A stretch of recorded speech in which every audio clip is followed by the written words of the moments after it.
I'll reach out to him. Welcome, everybody, to another episode of Dose of Dysfunction. I am your life coach, and with me is the resident redneck. Howdy, y'all. And the legendary Redbeard. Hey. Eric, it's always good to have you back. Yeah. Man, Jessica was right on top of jumping in on that. She heard the legendary Redbeard was going to be here, and in like Flynn. She's got to give us some juice on him. Give me the dirt. Give me the dirt. And make it hurt. Ooh. Well, I'm out. Oh, didn't we tell you the other reason we switched the configuration? You're trapped. The guest ain't going anywhere. And I have the bug assault to keep you there. He's got the bug assault. Uh-huh. You're trapped. Casey's just... He'll just take you out. I'm big and awkward. You ain't gonna That's get right. me. Oh. And we realized we haven't done an interview on you either. Oh yeah, I forgot about that. So that could be interesting. We could do that. Okay, this is good. The dirt is Eric is a little bitch. Oh, I know who said that. All right. Damn. Not my first thoughts, I but all was right. gonna say. I've heard some of the things he's done in public and seen some of them. That wouldn't be my first thought. I was going to say, what is it that Jessica knows about you that we don't? A few things, I'm sure. Right. We might never know. Or we may know it all by the end of this episode. What have I gotten myself into? Can I get out of my contract? Eric, what's your birthday? It's in September. Correct.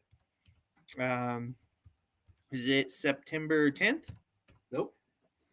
If we guess it, are you going to tell us? I don't know, but nay? what I can tell you is on this specific day, he owes me a rum and coke. This is What true. specific day? Your birthday. I do? Yeah, remember? I took you to the bar and got you a rum and coke, and you were like, I will owe this to you. And I said, yeah, probably forever, because I won't be at the bar on your birthday ever again. That sounds about right. Yeah. Okay. Not only that, Eric, it was a sick trick. Eric is currently the currently the owner of a $20 bill. Oh yes, I am not. You hit it! Found it? I hit it 2 days ago. Where? I'm not going to tell you where the fuck I hit it. Let's try. Okay, I'll tell you what. Bullshit, you couldn't. Well, no, okay. I know better because 1 day ago I helped hide it again. Yeah. Okay, what day is today? Saturday? Why I hit it yesterday. Perfectly fine. He hit it yesterday after he found it. Okay. So I'll tell you what. If I can guess your birthday, you'll tell me where the $20 is. Okay, deal. Okay, and I got one shot. God, okay, I feel like I'm getting set up here. Like, that's the vibe here. Oh, okay, all right, God. Go ahead. One shot. It's the 12th of September. No. Jessica, what the fuck? I knew it. I knew she messaged me. She's got my side. I knew it. Thanks, Jess. Damn. Oh, that's funny shit. Let's All right. all work against him. What is it? Come on. What is it? Give up the day. September 14th. Fuck, I knew it was right Just so you know, Well, Jessica. in that area. Oh, she said fuck. And so, no, she was going down the She river. forgot? Oh my God. So, Here I was thinking she was Hold right or on. Hold on. We interrupt your regularly broadcasted podcast for Redneck ASMR. There it is. you know what it is? One day we're going to see that on like a TikTok or something, and you're going to lose your shit and be like, that's mine! Yeah, I fucking stole it! I did that! I started this! Yeah. It is a good one, though. You got to admit, the cracking beer can. So which do you want to start with? Do you want to start with the Florida man? Do you want to start with the interview? Do you want to hit him with a am I an asshole? I think we can do an am I an asshole. Okay. I haven't actually read through this one, and I do have an idea for something else we can do that I think will be pretty funny.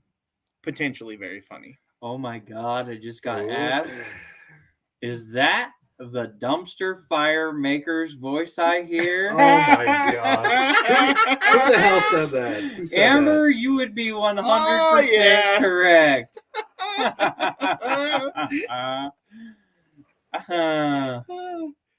That's awesome. It would have been even better though if it was a random TikTok person because we talked about it last episode. And we're like, "Oh, is this the dude?" Oh my! You talked about my dumpster fire? Yeah. Couldn't help it. And don't worry, next time I'll use the phone mic. Apparently, using the podcast mic for the redneck ASMR, I got called out on it. Oh. Well, that's fair. It works. It sounds actually really good though in the episode when you hear the crack. It does. Yeah. It sounds great in the podcast.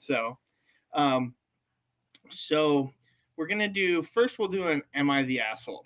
And so the asshole. I've only read the headline, so I have not actually read through this. Okay. But the headline of it is, "Am I the asshole for telling my girlfriend that she's not, quote, conventionally beautiful?" Ooh. Okay. That's rough. Yeah. So, all right. That being said, so here we go. Just the other day, I was looking at some fashion magazine, which I helped produce. My girlfriend, yeah, even better. He's already shovel out. Oh, here we go. My girlfriend walked into my room. We're sheltering in place together. So now you just told me what kind of guy you are. Anyway, struck a pose and asked how she would fare if she was a model. Oh, God. Bad idea. That is a terrible idea. So, since I work in the young and steamy and sexy, which I apparently can't say, sector of the modeling industry, lots of skimpy. Short for I do porn. Yeah. Well, and that's what it says. Or long for I do softcore porn.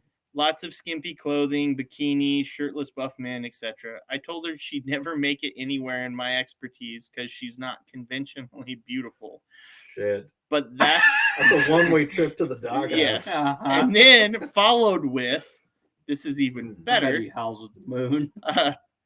But that's what I love about her. Even better, he has in parentheses here, especially her flat chest and small height. Then I added on that,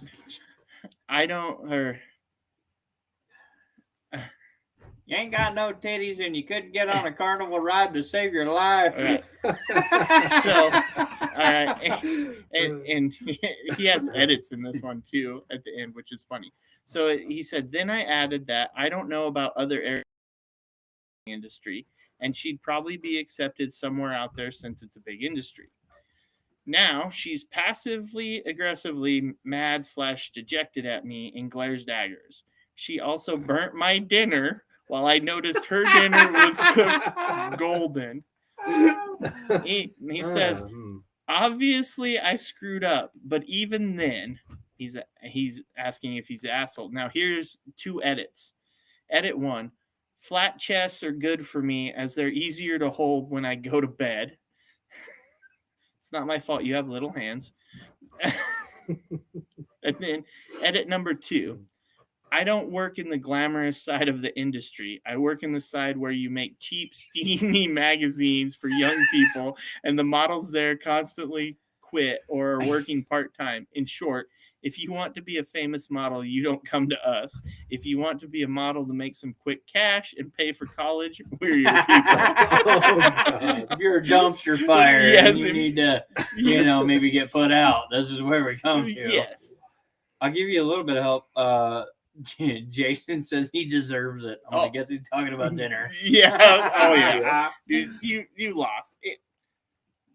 First, hold on. Let's hear it from the Redbeard. Oh God. See the asshole? Yes, I think he's an asshole. Because while honesty is the best policy, you can fudge it a little bit for your girlfriend if you don't want to get laid again. Yeah, honesty is the best policy, but fuck that every once in a while. Come on, you gotta have more than that. It's an asshole move. It should be obvious to anyone. Like, Here's where I'll no? help you, Maybe? Eric. Okay. If you didn't get the fucking hint from the burnt dinner, you sir are blind in your own following. Yeah.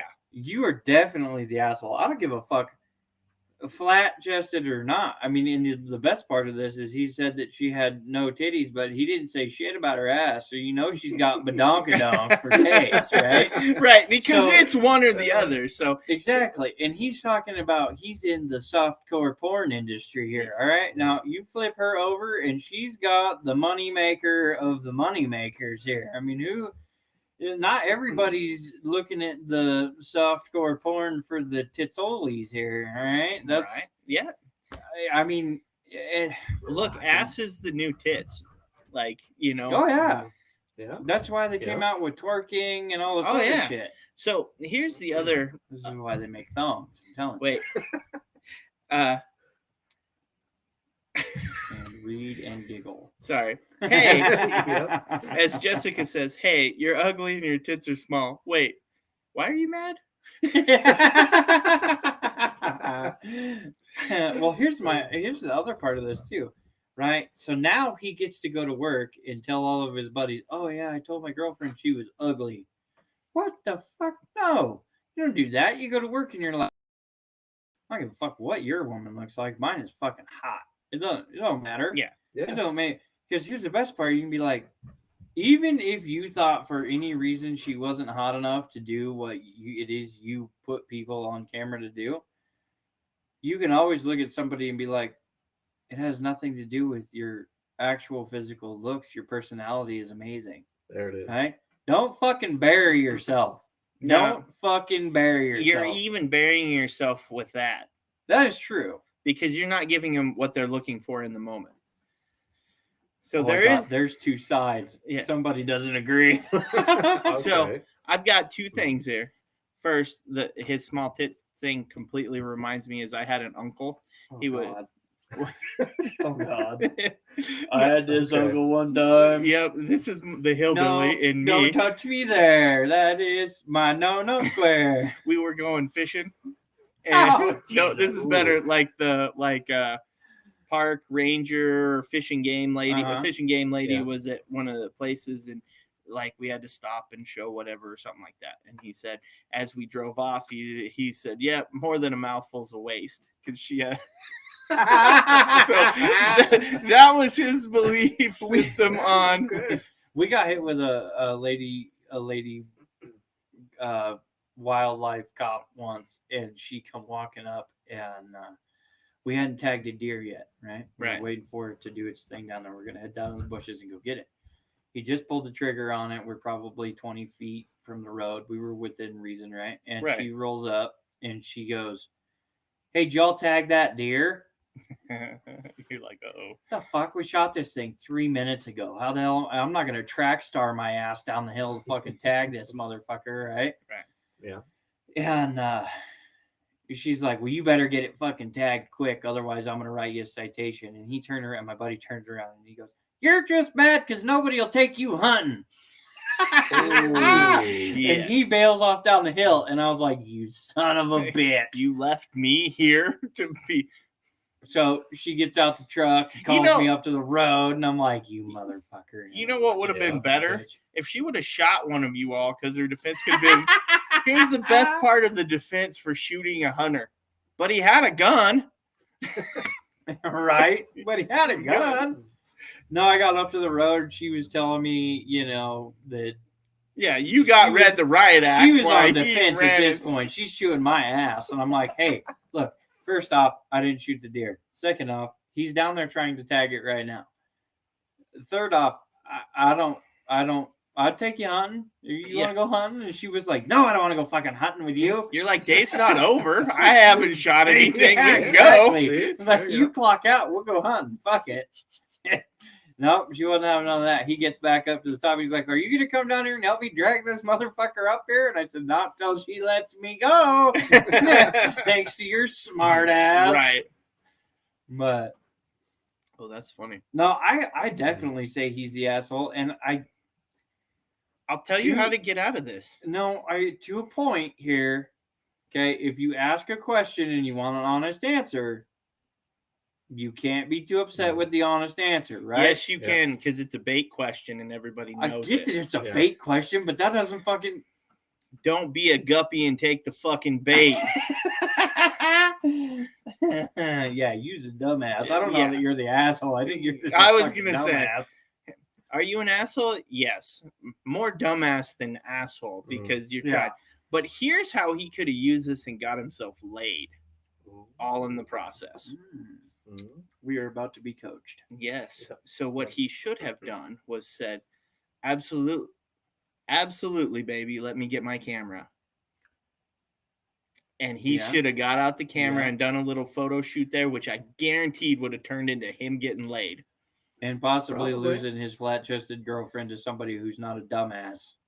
Well, no, because he published the photos. He wouldn't have been a dumbass, and he never has to publish them because she would have got what she wanted, the affirmation of, oh, he loves me and thinks I'm pretty. No, because you know that never ends right there, and it would have been, well, what magazine am I going to be in, blah, blah, blah, and then you're like, oh, you'll be in this one, and then months later, she's like, what about that magazine? You're like, the producers didn't think it was, a great quality. Oh, well, let's go into the studio. Oh, fuck. Well, now you're taking Helga with no titties to the fucking studio. No, I definitely think he's the asshole. Oh yeah, he's the asshole. Asshole though. Like that's true. Question. He was set up. Like there should be a men's hotline for this one. I'm sure there is, but I love the fact that she burnt his dinner. I know, that's fucking amazing. Not only that, though, not just burn his dinner, but cooked hers correctly and sat down and ate it with him. Yep. Like, this is super good. And he's over there trying to choke up burnt pieces of chicken. I'm still saying he had an opportunity in there to make that work a lot better, and he fucked it up. Kind of sounds like that's the same kind of chick that would ask you if you still loved her if she was a worm or something like that. Oh yeah. Like, have you seen those? Would you love me if I was fat or my god? All I thought of though when you said, "Would you love me if you were a worm?" and I just went hillbilly and thought you would be my favorite fishing bait. Hillbilly pickup lines. I love it. Yeah, honey, if you were a bait at the bait shop, you'd be the only one in my tackle box. Yes.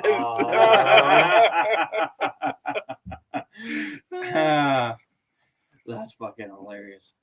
I'm just saying, there's ways out of all of it. Yeah, there's definitely that. And to me, it normally has to be a cheeky sexual innuendo that still screams, yes, I want to fuck you. Yeah. Don't leave me. Yes. I can't get anything better than you. Well, I wasn't even going there. Just that's all that screams. Yeah, I like to get laid. Yeah.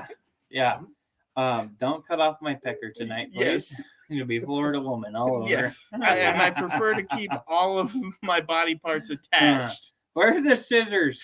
Nowhere. Yeah. We don't have scissors. I was running with them and lost them. Yeah. Okay. So September 14th, shirtless Florida man travels to Myrtle Beach to headbang during Hurricane Florence. Hell yeah. Yeah, at least you got a cool one. Mine's somebody's beating their uncle with a fucking Billy the Bass. Oh, Jesus. It says Lane Pittman, a Jacksonville resident who viral a couple years ago for headbanging to Slayer's Raining Blood while shirtless during Hurricane Matthew has reemerged for Florence. Jesus. Pittman posted a similar video of himself to Twitter, but this time in Myrtle Beach, South Carolina. I don't know why I can't see it. Oh, there's shit on the screen. Along with the caption, "You are weak and small, Florence. Florida man is here." And then it has the video of him head banging to it. Yeah. So at least you got a cool one. Everybody else, Hey, there's I'll a take bath it. salts involved, and somebody's face gets eaten off, Right. and beat with a fuck. fucking Billy the Bass and Big Mouth Billy the Bass, and so Yeah. Fucking Florida man. Always doing shit down there. Yours is pretty good. Yeah, I'll take my cool one. I'll take it. Happy birthday to me. Arrested for headbanging. Oh, you didn't get arrested. Oh, Jesus. That's a good one. Yeah, here you go. You ready? Here's mine. This is Florida man at its best. Right here. Yeah. Okay, all right. Florida man slapped with Big Mouth Billy the Bass singing fish after argument. I love it. Oh shit! I don't know what that word is. Well, You I'm know, not looking at green it, red so Sebastian man is what it's. okay. Hurl a Big Mouth Billy the Bass at another man after an argument between the two. Sebastian police say Glory Carney, 54, is facing a charge of domestic battery after police slapped the man with the toy fish on April 22nd. That's my birthday. The man was cut on his eyebrow, according to the Sebastian police report. The man told police he was arguing with Carney because Carney was playing with the fish just to aggravate him. Okay. Fed up, the man said he put the fish into the trash. Carney became angry when he had learned the man threw out the fish, the report states, so he grabbed it out of the bin and threw it at the man. Carney told officers he didn't aim for the man when he threw the fish and it hit him by accident. Officers arrested Carney and booked him into Indian River County Jail. He was released on $500 bond.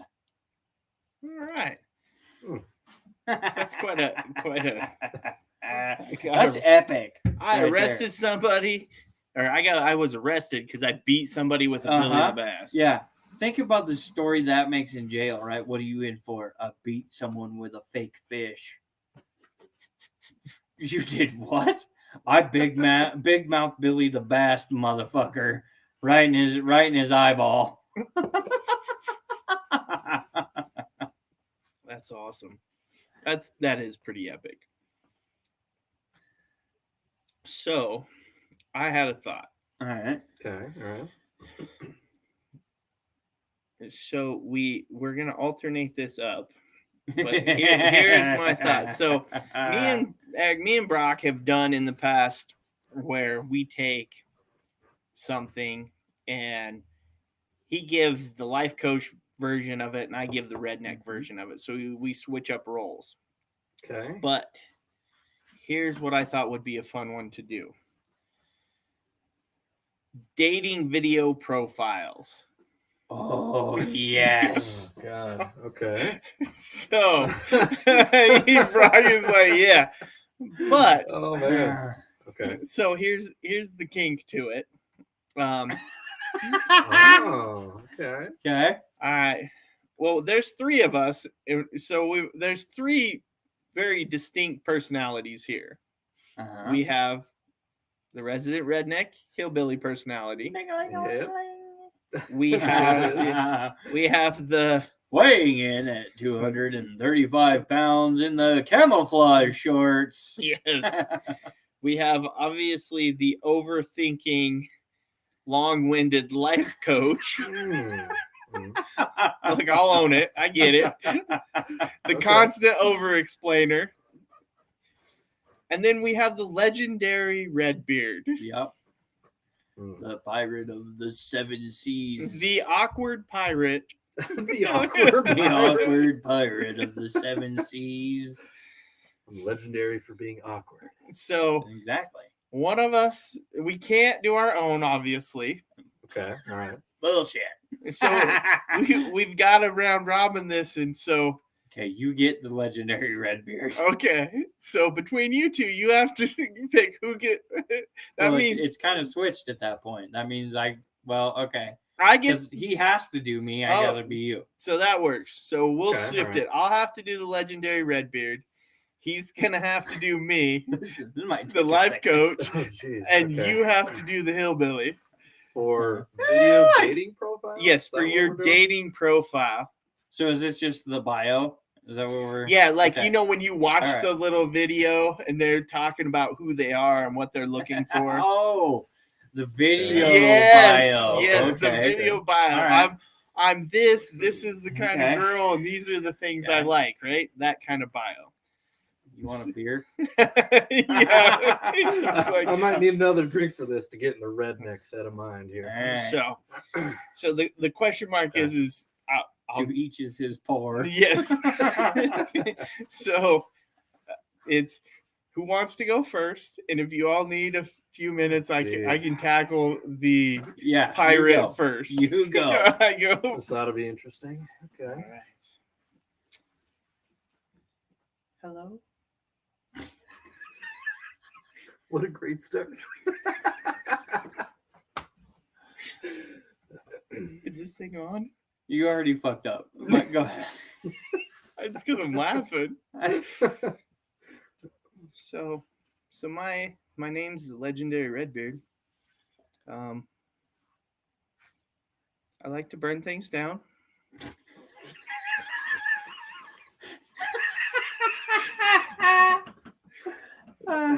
Shit. To say I'm a hot and steamy is an understatement. I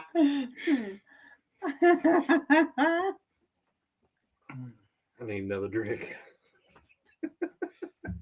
I really like things that are soft and squishy, maybe slightly gummy.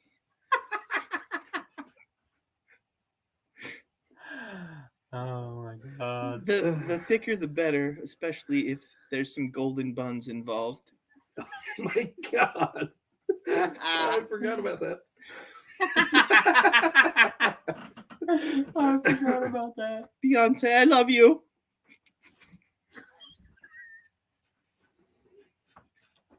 Come ride my pirate ship. That's good. I gotta use that. I'm a swashbuckling matey. Why is he sounding so sad? I do so sad. Oh my god. I would like to take you for spicy Thai food. Maybe a little street Asian that I could prepare myself. Let you out of the trailer. It puts the lotion on the skin.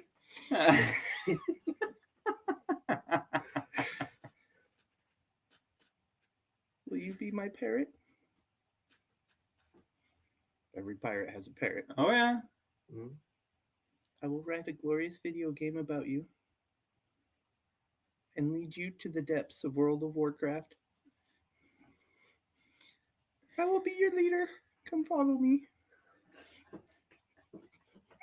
I need to be able to shut my mic off. Like fuck. I like sleeping in awkward places to scare unexpected people. I wish that wasn't true. I wish that wasn't true. Oh my god. The funny part is I've seen the aftermath of that. Yep. Yes, you have. You scared the shit out of that technician. Come sail away with me. Bye. That was pretty good. Damn, I'd date me. Yeah. What are you doing later? All All right, who's up next? Are you All ready? right, so I got to do the resident redneck here. Yeah. Okay. All right. Here. Oh. Okay. I'll give it a shot here.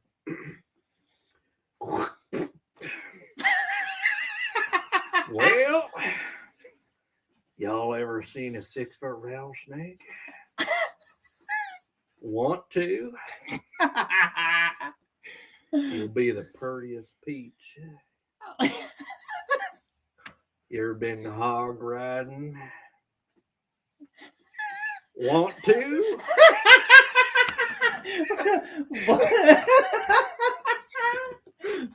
Want to? It's so good though. It's so spot on. I let you make me a sandwich.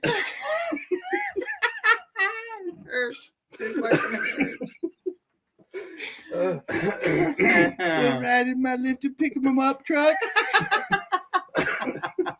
Not you, him. I'm sorry, I can't help it. Well, for our first date, y'all ever been mud wrestling? I'd slather you up.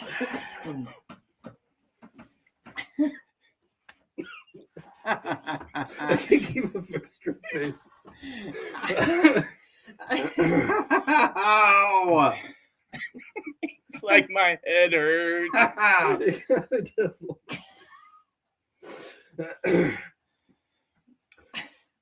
Well,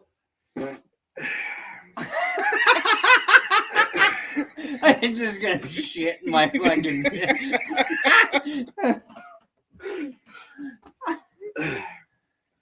well, that's it for me, ladies. If you ever see my phone number on the side of a bathroom stall, call me. Yeah. That's pretty good. I gotta give it to him. That was pretty good. No, that was pretty good. I love the right out the bat. Man, if we had the Uh-huh. Yeah, dude, a spittoon there. All right.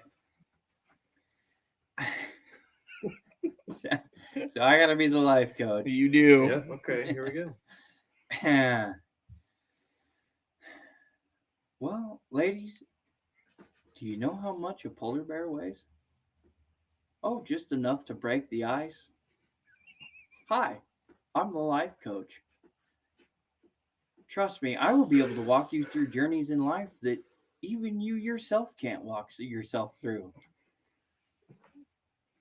I am a vat of knowledge, and I have the patience to deal with your crazy.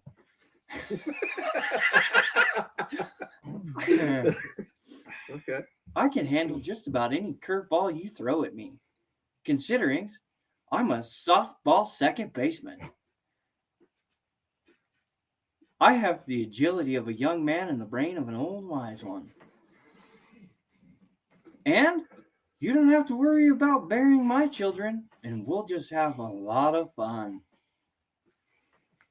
Some days, when you're having problems with your college education and you need help, don't worry, I got you.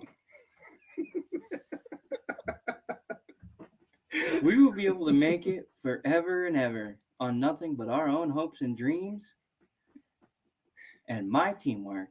Rainbows and unicorns, baby. Rainbows and unicorns, baby. And I hope to see you on my caller ID. I like it. That's pretty good. Okay, pretty good. Oh, nice. For Eric, I just have the Green Day song, the silent song on Dookie. When I'm alone in my bedroom, I'm not by myself.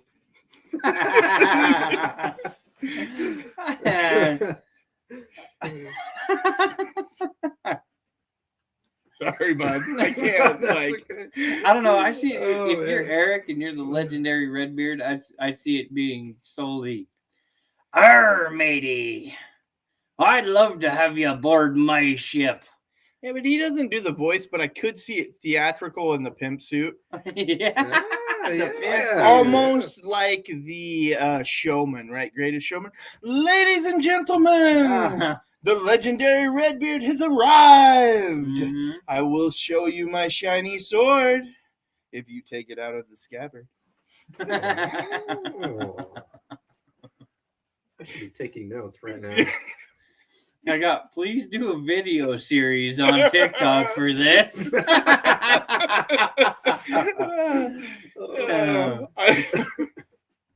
It could be good. It could be Yeah. good. They just popped in my head. I was like, there is a YouTube, the guy, have you seen the one? It's like the old school 80s, early 90s style, like video dating thing. And he just loses his mind.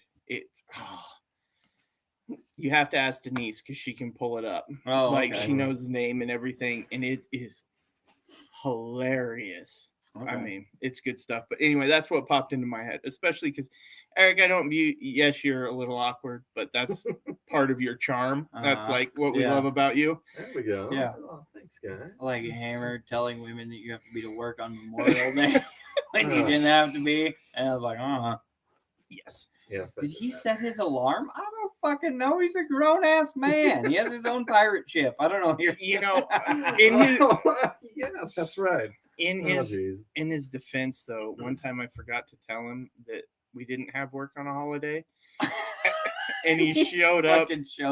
Not only that, though, because he couldn't get in, he took a nap in his car before he went home when he realized his I remember this was there.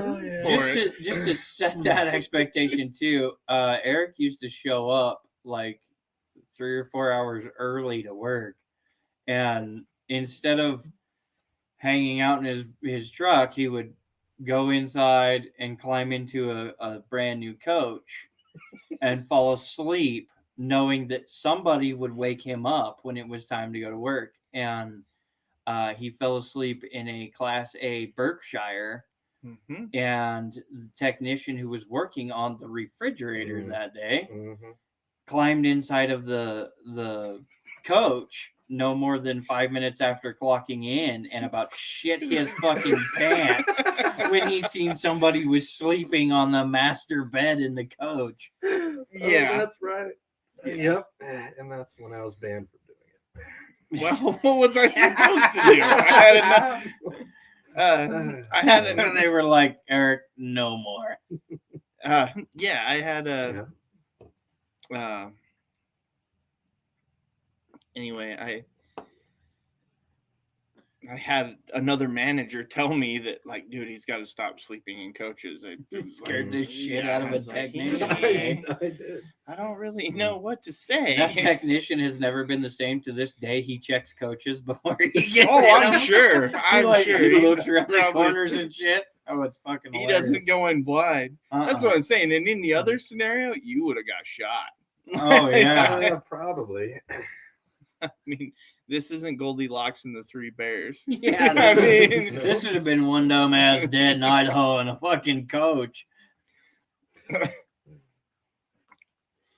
Good times. I like it. I like some awkward dating from.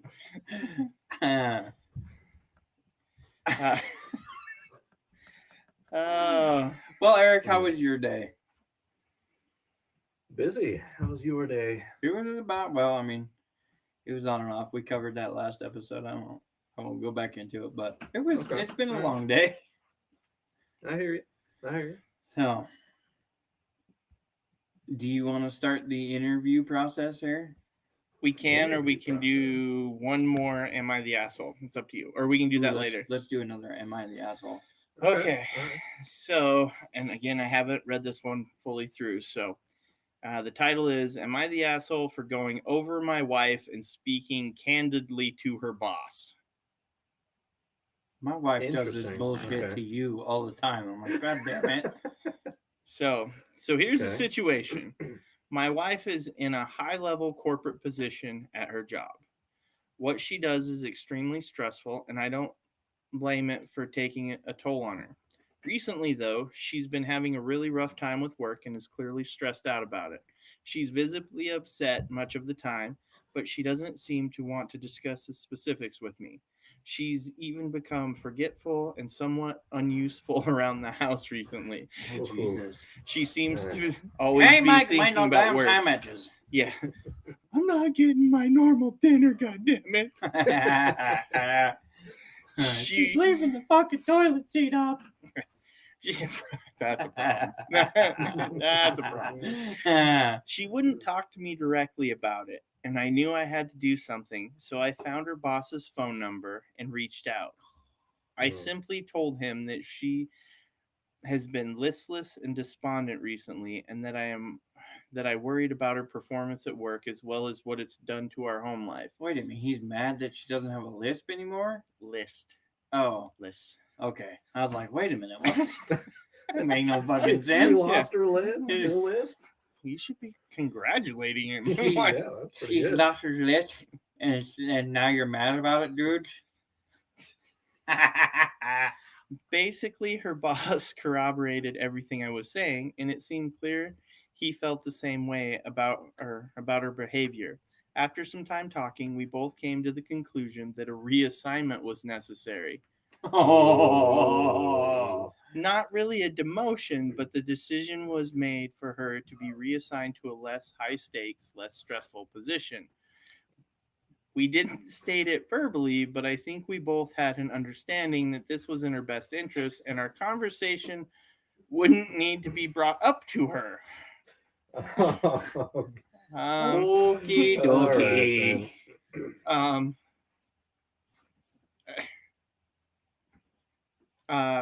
After the news came down to her, she basically became hysterically upset. She thought she was being demoted essentially, and she didn't understand why. The thing is, it really isn't a demotion. There's no pay cut involved, just an executive decision that was made for her own benefit. I'm really not comfortable telling her that I was involved with this because I suspect she'll freak out at me. But I do feel what I did was correct, and I believe her boss was reasonable enough to understand that also. Remember that Florida man about the dog shooting the girlfriend? Yeah. Wow. So Okay. I have to respond to a text, but you guys talk about that for a second.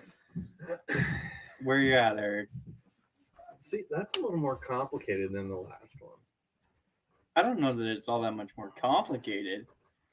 Well, okay, maybe it's because of the different scenario, I guess. I kind of feel that personally, in my opinion, is that I don't think he should have done it the way he did. Okay. By completely leaving the Well, wife hold out of it. on. So are you claiming him to be the asshole? I still think he is the asshole. Here, Okay. All right. but I feel he could have handled it better. And the way he handled it made him the asshole here. Okay. So ultimately what you're saying is if he wouldn't have done what he did, he could have potentially made himself not an asshole. Correct. Yeah. By going about this a different direction. Yes. Okay. So I'm gonna lay it out on the line as like blatant as I can here. He's a fucking dick. Yeah.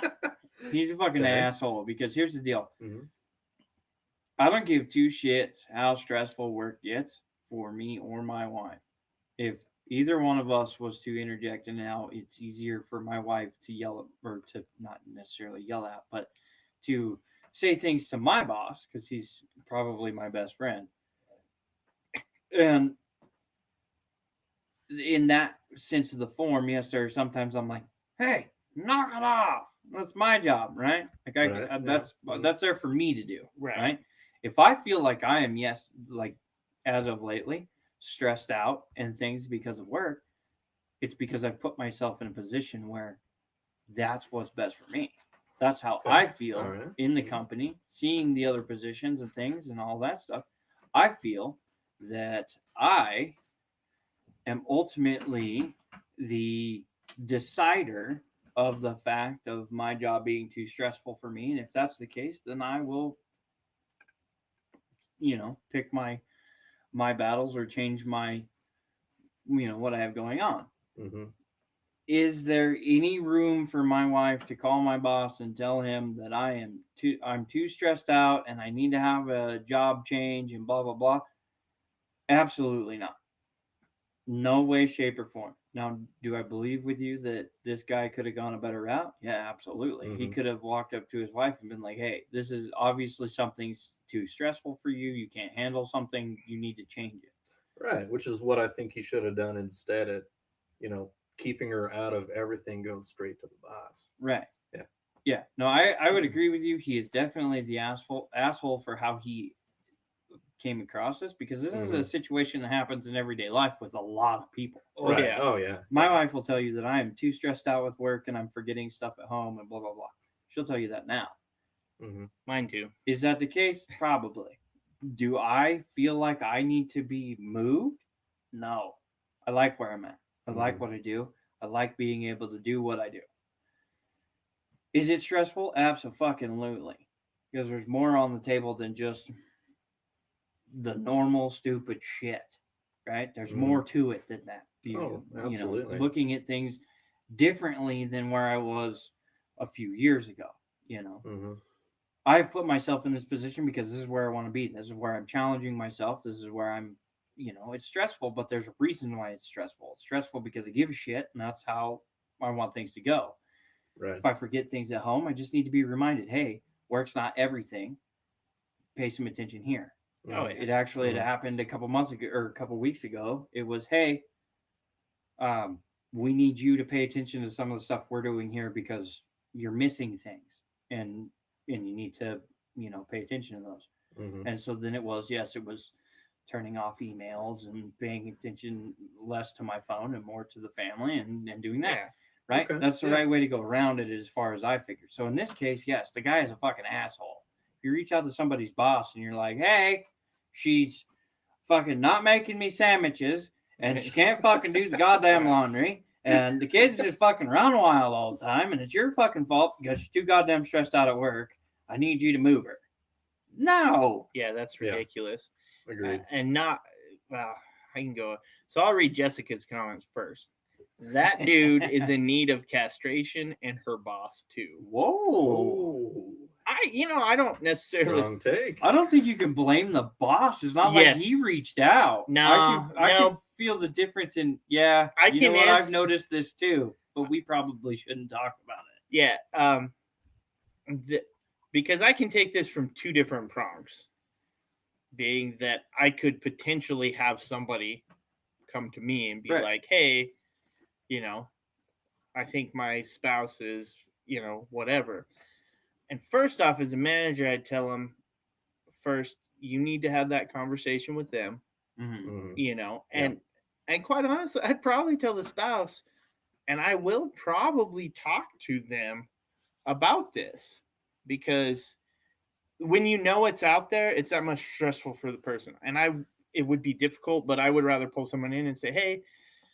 Well, and a boss who's heard this information, now as a good boss, it's hard for you to leave them in a position is damaging. Right. You life. Don't want, as a good boss, you don't want work to hurt that home life.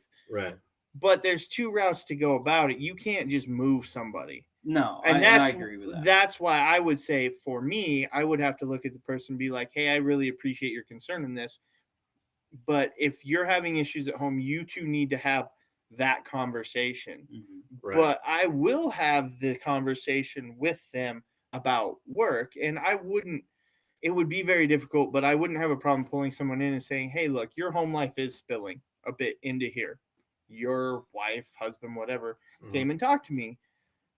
Where I don't necessarily find it appropriate, right? Because you're your own person and what you do at work is separate from that. Right. But if but what I need to know from you, if you're having these difficulties, you have to give me some insight and that you're struggling and let me know where you're struggling, because a bad boss is just going to move you. Yeah. A good boss is going to say, okay, where are you struggling? And maybe there's things in there that we can change to make it not a struggle. Because is it something you're not getting, but maybe as a boss, I'm missing? So I haven't given you what you need, right? As an employee, or vice versa. We may find that you're not suited for it, right? But so this is the other part of that too. It doesn't say that he actually moved her. It says that he thought that maybe that would, he thought that maybe that was the case, but he didn't again, you've dealt with angry customers. Yeah. Right? Can Yeah, you just yeah. walk away from it in the middle of the conversation without damaging something? No. No. Right. You So have to see it through. You hear him out. Yeah, you're gonna end up having the conversation, Right. but you have to be able to say within there, hey, this is a conversation you should really be having with them. To be honest with you, I think the only thing that makes the boss the asshole is that he didn't state that in the beginning. And who knows? Maybe he did. Yeah, but at Because the you're same only time, getting the one guy's story. you are, but she did get moved, and they came to the agreement in there that she should be moved. So it's somewhere in their conversation, the boss, She did get moved. yeah, the Mhm. boss agreed with him, and then they both never said anything. So one, the boss is the asshole if he's not willing to just look at her and say, hey, look, your performance isn't where it needs to be. It is obviously causing too much stress on you here and there. Mhm. And as much as you're a valued employee and a good worker, at this point in time, this is more than you can handle. And it's not good for you, and it's not good for the company. It Mhm. will be, in our mind, much better over here. Now, I understand if you can't make that move. I get that Yeah. that's a pride thing or a whatever thing, but what's gonna serve all of us Redneck ASMR. best, what I believe as a manager is what's going to serve you and the company best is this. If you don't agree, I get that and I respect your decision, Mhm. your opinion, but you can't let a spouse influence that. Yeah, you can't let a spouse dictate where you are. Because here's the other part of this: you can't step in front of somebody else's hopes and dreams, right? Right. Now, does she plan on being the CEO of this corporate job? Probably not. Does she want to move her way up? I would bet you absolutely. She may want to be the CEO of that job. Right. And I'll read what Jessica says and then I'll explain the rest of my point of view. She says, her boss should know that it's inappropriate to speak on her behalf to him, especially without her knowledge. If he has issues with her work ethic, he needs to pull her aside and talk to her about it. Totally agree. Same thing with the Absolutely. spouse. You Yeah. may hear him out and say, hey, really, this is an appropriate conversation. Yeah. I'll listen to you, right? I'll heed what you have to say, but you need to have a conversation with them and know that I will have a conversation with them about this conversation. Yeah. Oh, yeah. But I think that before the boss does anything, I think that is what comes down to, you pull them in the office and you say, hey, your spouse came to me about this. Now, I'm going to leave it with you. And I have a plan if you agree. right. If you don't agree, then you're not fucking anything up. You're doing good here. Mhm. You need to have a conversation with your spouse and you let me know. And then we can move you if you feel like that is what needs to happen. Or we can leave you in the same spot if you feel like that's what needs to happen. You need to decide that with your spouse and remind your spouse that I'm your boss, not his, and that if you have these confrontational issues in the future, they're between you guys. Yeah. And then you can come to me with either a proposal of whatever it is you think, or a solution to whatever, or maybe you don't need to come to me at all. Right. Basically, leaving into the factor that if this is something you feel like, we have that option. We don't want to lose you. You're a great person. If you don't, okay, fine. That's cool. We'll keep on keeping on. Yeah. But you need to have this conversation with your spouse. I think the two biggest mistakes that the husband made is one, first of all, just leaving the wife out of everything. I would agree with Not starting by coming to her first. The second biggest mistake is by mixing problems at home with problems at work. Yeah. And the other thing, though, as a that. Problems management at work person, and problems at home do mix with each other. It is they it do. is But I but can tell you one of the worst things about this, though, on a manager level is somebody, regardless of how you try to be as a manager, if somebody's spouse an employee's spouse comes to them, starts saying all those things, it's hard not to start looking at them, right? Right. As a manager, Yeah, you start looking Yeah. at those things and you're like, and for a lot of managers, unfortunately, they're not going to go try to help the employee through it. Now they're starting to see signs. Oh, flag, flag, flag. And now Right. they're looking for reasons. They're affirming reasons to, oh, nah, Yeah. we should put them over here. Nope, they just can't do it. Mhm. Yeah. And that's not fair to the person because you go through really stressful times, and I fit the mold of this. And actually, I can see my wife doing this to me, but she never My wife has. done this to me. It's fucking annoying. Well, Granted, it's to you, and I know you're gonna look at me and be like, "What?" no, I also I take people for who they are, not for what everybody else Yeah. makes them to be. Right. Because I get perception is everything, and perception is reality, but there's value in every person. You have to find a way to get it out of them, and I really truly believe as a manager, regardless of your employees, you have to look at them very hard and find value. You can't just be like, nope, they're worthless. Right. You can't discard people because you can look at somebody and say, your skill set doesn't match this. And I understand you may think and want to do this, but if that's the case, these are the things you have to change. And Right. for some people, it's so ingrained in their personality that they can't change them. Right. Right. But Mhm. they have to be told that, hey, you have to change this. But if you're having those issues, like I get super stressed out at work, right? Yeah. I come Yeah. home and there's things, I try to do things to combat it, and it doesn't always work. I've gotten much better over time. Most of the times I just look at my life. Yeah, I've had a shitty day. It's been rough. It's been this or that. No, I don't really want to talk about it and rehash it. I'm at home now, and I want it to be about home. And Yeah. that goes to, Yeah. okay, I'm not going to look at my email. I'm not, it even goes to back to the social media conversation. It's, Kat, put the phone down.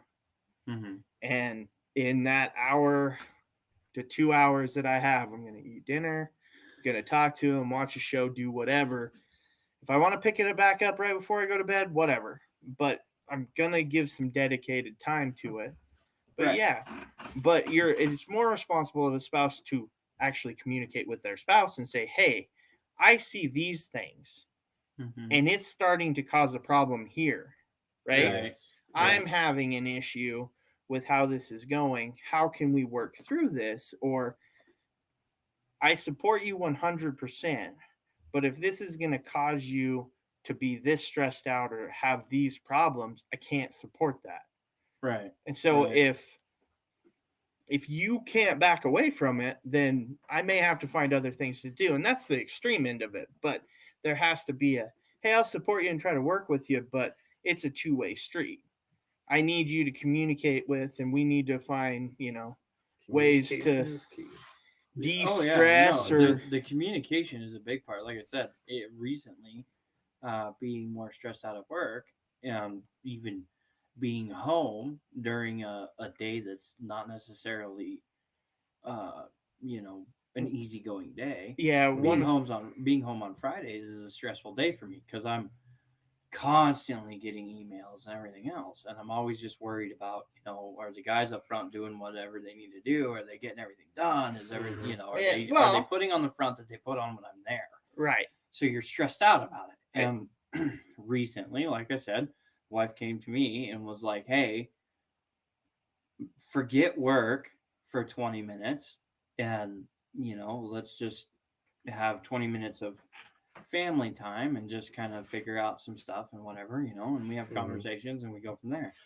One of the things that I will tell you I am horrible at is I shoulder it. I come home and the wife goes, how was work? Oh, it was good. It was work. And she knows at that point in time, oh, great. I'm He's stressed out fine. again. Yeah. I'm fine. And it's simply because I don't want to put it on her. It's not her burden to bear. But what I can tell you about, because I've been the I'm fine guy forever. No, I have been. Right. No, you got to walk in and you got to say, a lot of times when I walk in, no, it was a shit day.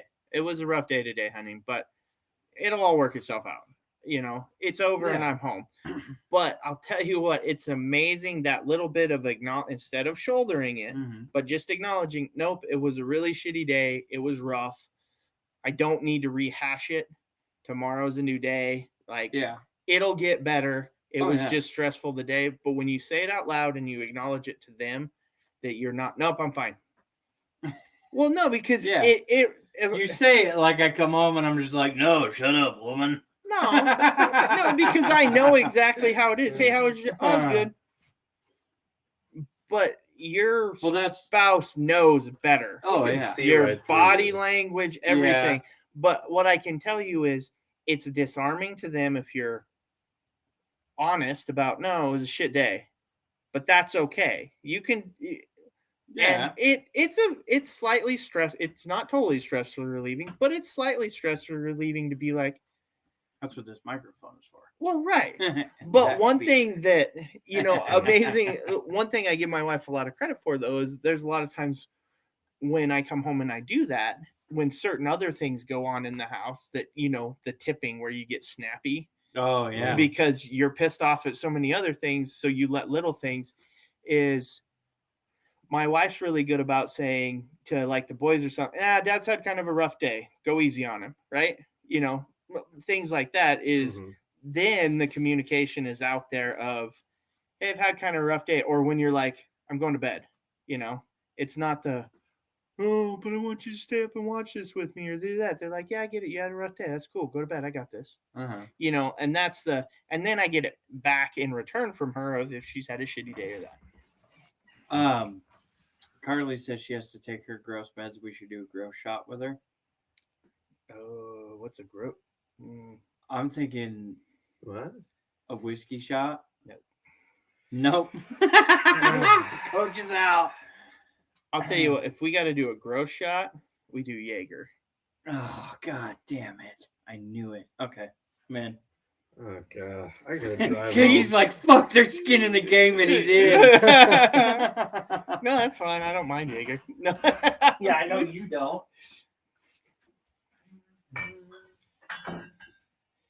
Oh, I don't think there's enough. No, fuck it. Oh, there's enough. Just pour a little bit in each glass. Even it out across the glasses. Oh, boy. But what kind of meds she got to take? I'm going to guess it has to do with her. She's been sick this last couple of days. They give her liquid meds? I mean, because pills are pills. Yeah, that looks about right. Well, just finish it off. You can put it in my glass. Yeah, even though I don't really know which glass is my glass at this point. I'm taking my glass away. There's like, I want no part of this bullshit. You're one of you probably are our best supporter. You talked about us through TikTok and Facebook and everything like that. So yeah, this to us is nothing compared to what you've done for us. So yeah, gross shots, gross shot. Here you are.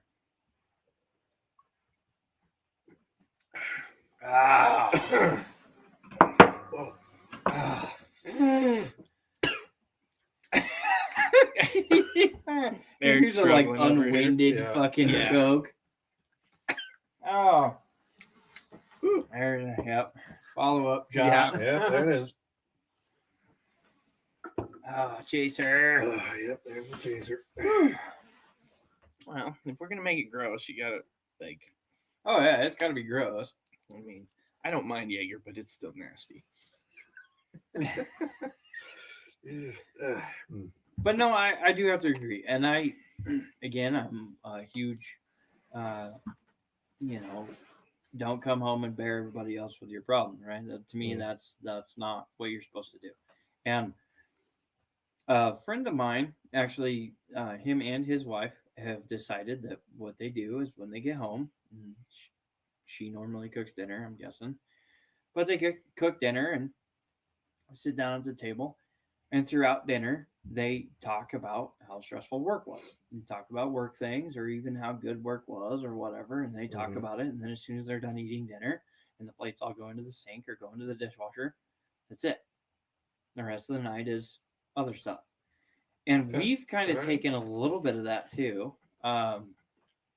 If it's stressful, but it's just the normal shit, I'm not going to sit down and we're going to bullshit. No.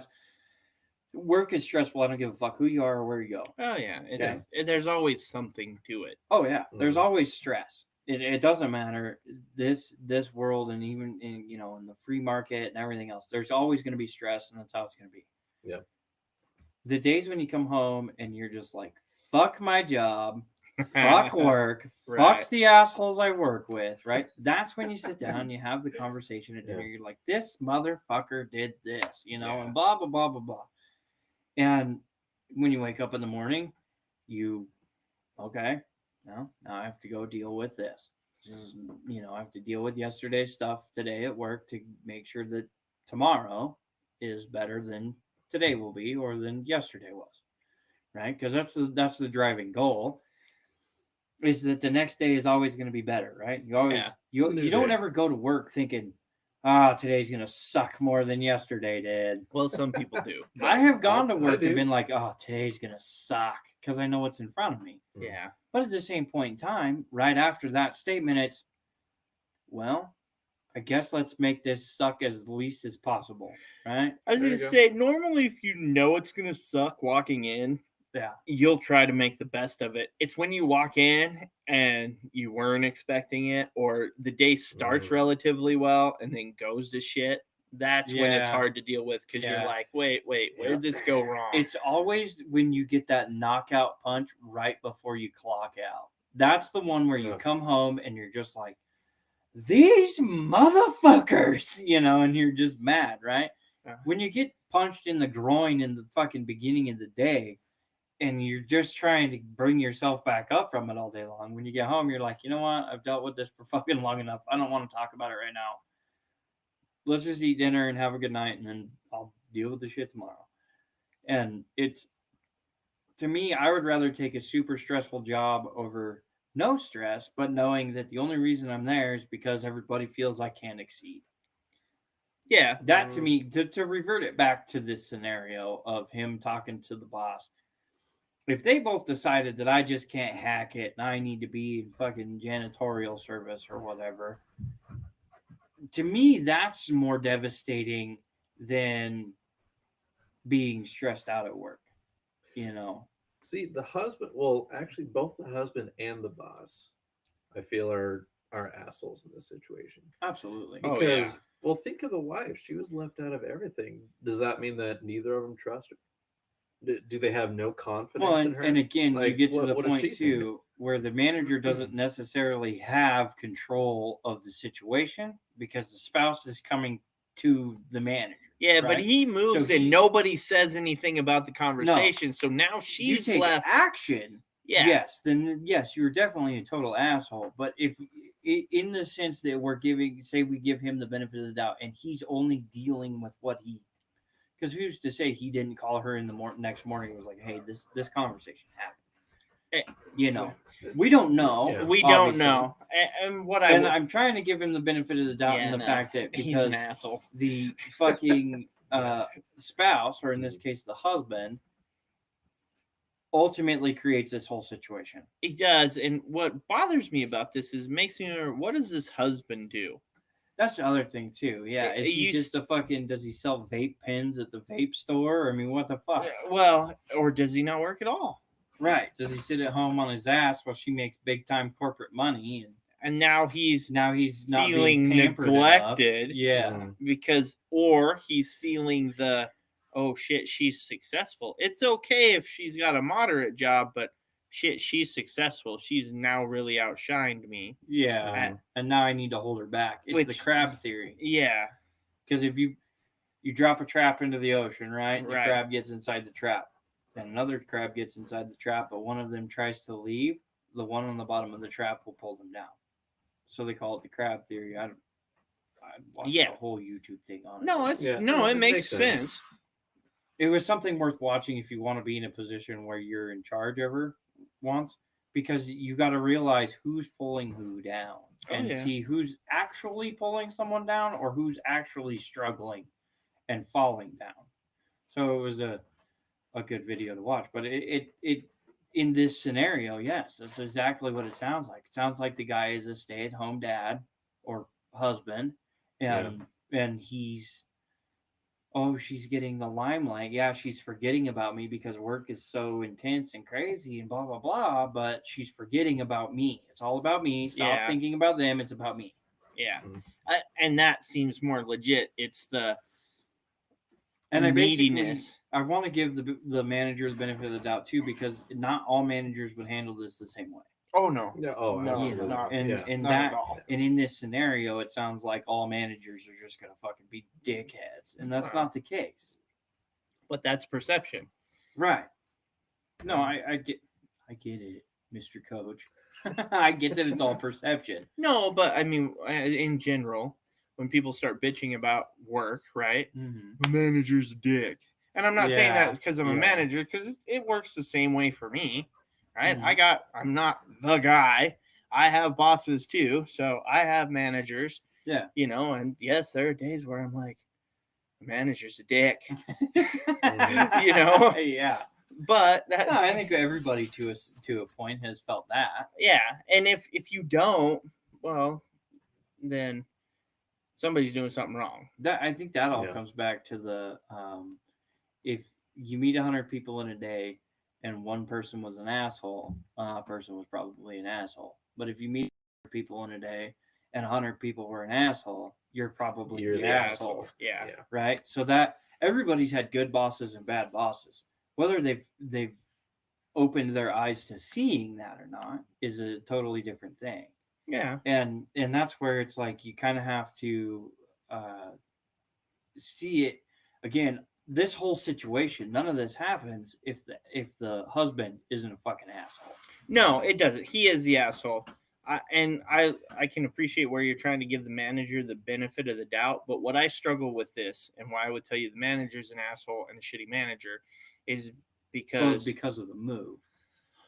because I think Lack of that's where it hangs communication. everybody up in this one. Is Well- because he does move her, and that does make him the asshole. well, But we don't, like I said, we don't know if they had a conversation to begin the whole thing where she just agreed with him because that's her personality. And well, the first thing you have to do as a manager when somebody's failing, if this is brought to your attention that they're struggling, they're stressed out, they're this, you have to ask yourself, am I failing them?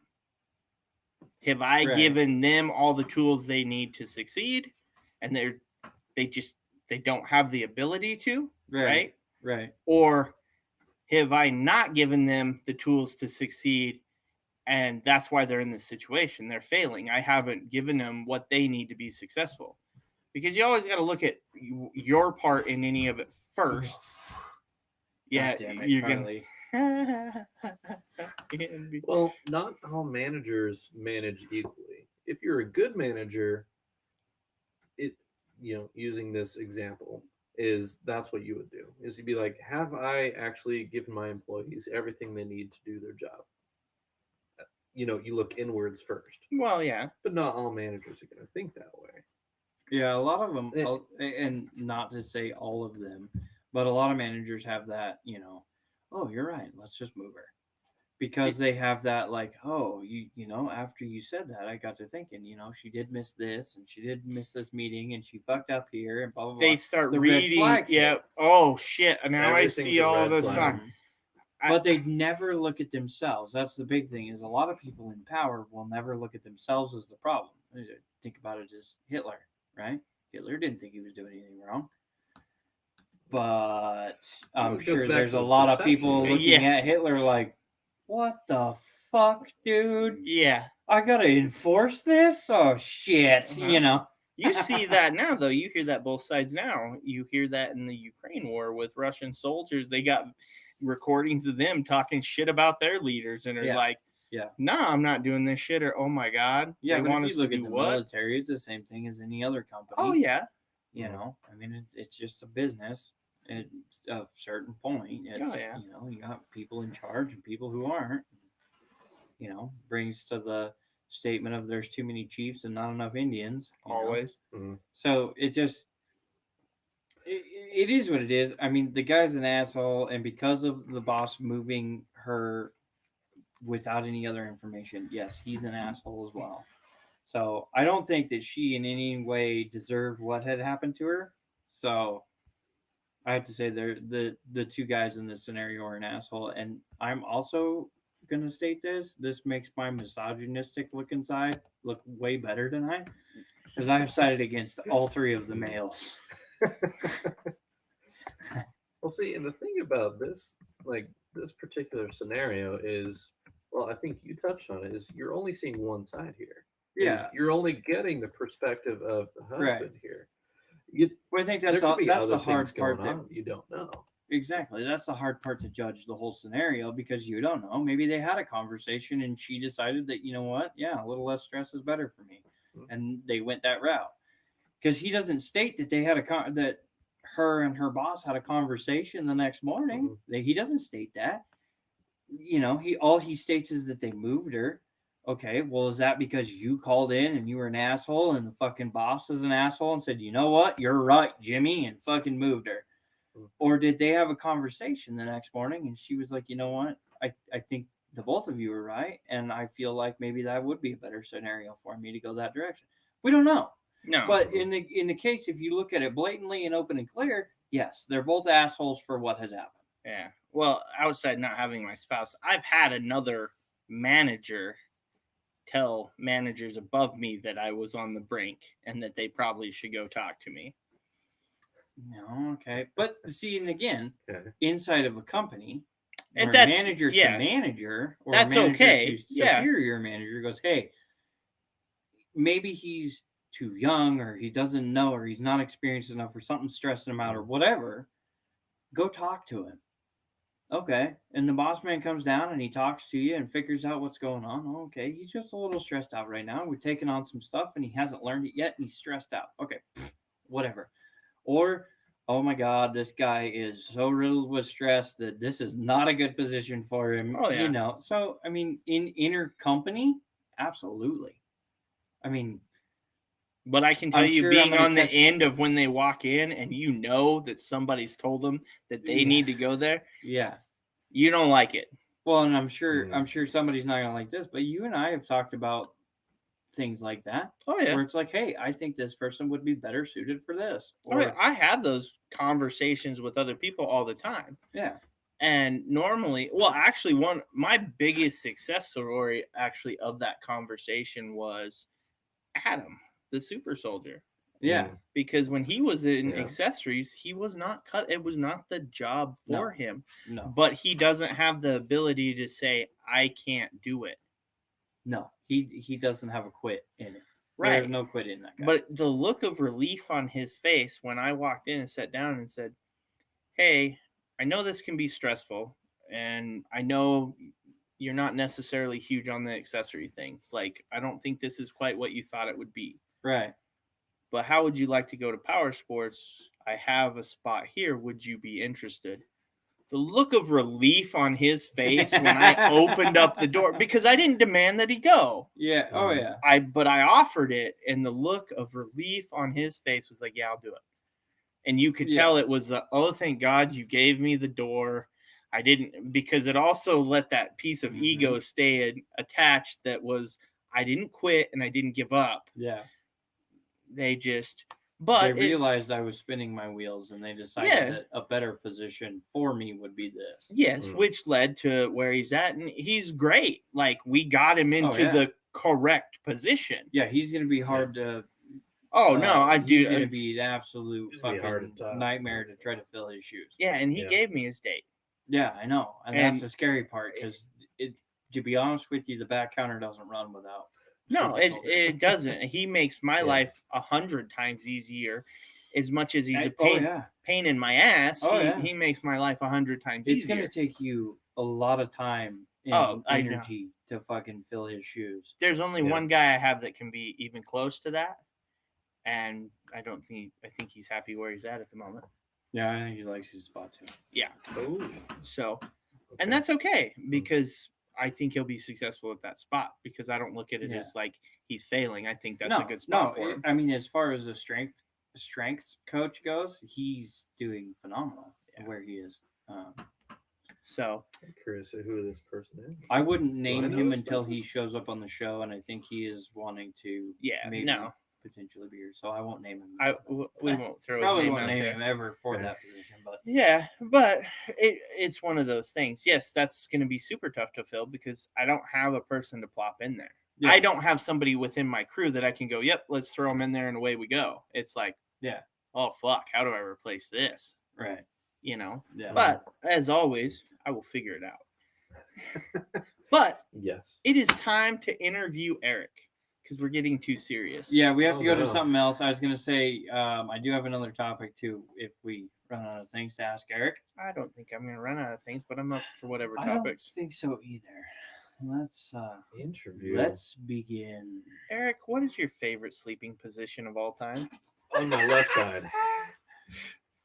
Left side. side. Here's a Left better side. question. In what reference to the door of the room? Oh, yeah, that's a good question. Or so if Mm. you're standing at the foot of the bed, looking at the head of the bed, which side do you sleep on? Because you're a Okay. single pirate. Arr. Mm. All right. I'll Foot of the bed. follow I'm you looking for at it. Crackers too. So is I attached actually to face you. away from the door. So I sleep on my left side, facing away from the door. He's the John Wick style. He's got the 45 tucked in his armpit on his left side, and you open the door and he rolls over. Gotcha, motherfucker! So that's the question. Which side do you sleep on? I sleep on the side that is closest to the door. Okay. So if we change the bedroom around or anything like that, I have to. It's super weird right now because my wife has made it so that I can't because we have the newborn coming in. So we have the little thing that's Yeah. next to the bed, right? So she's gonna put him in that and everything. So it freaks me out because now I'm further away from the door than her. So it's the first line of defense, weapon or not. Right. I have to now get past her to get to whoever, right? Just in a defense mode because Yeah. that's Right. as a Yeah. dad, and You a think about husband, it. you think about that shit, right? Mhm. You think, oh, I'm her protection, right? Right. Somebody breaks in here in the middle of the night, even if you live in the best neighborhood in the world, somebody breaks in here tonight, I got to get past Prego first, Yeah. right? Now you're thinking, okay, so we both sit up. Oh shit! Now I have to worry about her being in the way, me accidentally hitting her, kicking her, whatever on my struggle to the door to Right. fucking wrestle with whoever it is in the doorway, right? Mhm. But for me, security wise, I would prefer to be the one who's closest to the door. Hmm. Even if that means I have to change how I sleep. Okay. So, All right. and there's like a couple month period where that will fuck with me for a little while. But eventually I find a comfortable spot and away we go.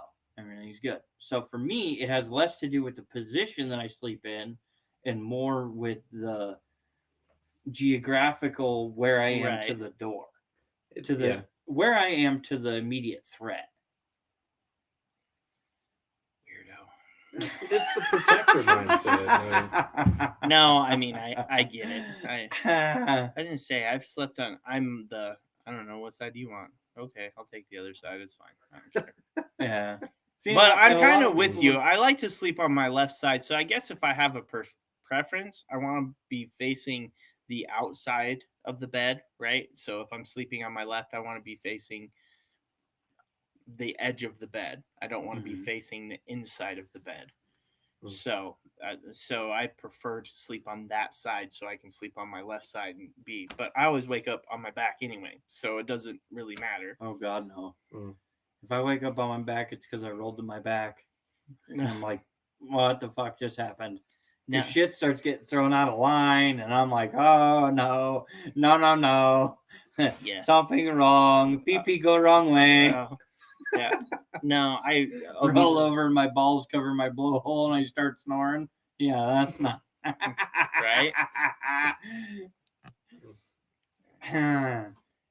Eric, what is the dumbest way you've been hurt?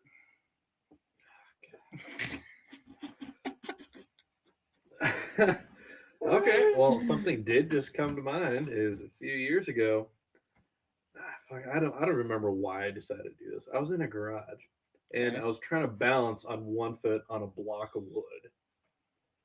for no particular reason. I don't remember why, but I remember I was trying to balance on it and I lost my balance and I fell and I hit my jaw on the edge of one of those plastic milk crates Right? and the corner punched Oh. all the way through my lip, Oh, big enough where I could stick my pinky through it. Oh, damn. Shit. Yeah, that was fun. That was probably the Holy dumbest way I've hurt shit. myself. That is impressive. Like, that is Yeah. impressive. Like, yeah, just like blood pouring down my chin. I'm like, oh, I did. All right. Why? Don't know. And there's Hockey. Hockey-san. Good old Hawkeye dog. It's like, Hey. you got food? You got food? Hi. Yes. Go upstairs. Go. Go. This has been like a thing for like the last 3 Yeah. episodes. So Go. he's. God damn it, shit for brains. Go. All right, Brock? What's the dumbest way you've hurt yourself? The dumbest way I've actually hurt myself was we were getting drunk Mm-hmm. because that's how It's a good all of start. my good ones start.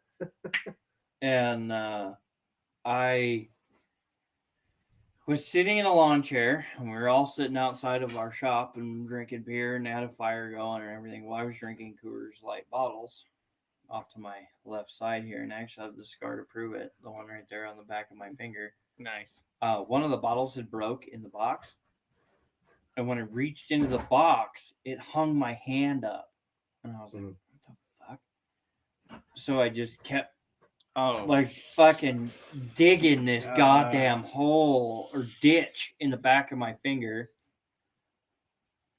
That one. right. For no fucking reason, I couldn't feel it. I was so hammered, it was just like, Yeah. give me another beer, and I'm like Right. reaching into the box and just jamming this fucking broken piece of glass into my hand. Mhm. And eventually I found an unopened bottle of beer, pull it out, take the top off, throw it, and sprinkled blood across the concrete there. And everybody's like, what the fuck are you doing? And I was like, nothing, drink a beer. Woo-hoo! And back we went, and they're like, dude, you're bleeding everywhere. And I'm like, what are you talking about? And I like look down, and there's Oh, fucking fuck. blood everywhere. I dug no. that bitch to the bone, and that's what was stopping me from reaching further into the box. Oof.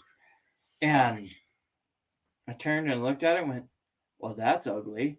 And then we covered it up with a paper towel and kept on fucking getting slammered. There you go. So probably the dumbest way I hurt myself. Never got any stitches or anything. And that's probably why it looks uglier than shit. Yeah, it happens. I was one of them earned tattoos, boy. Earned Till you tattoos. quit. There you go. Yeah. All right. How about you? Yeah. What about you? Oh, I got a couple. They rank. The cat. That one ranks. Oh yeah, that was pretty Oh fucking yeah, stupid. yeah. That one's pretty stupid. Right.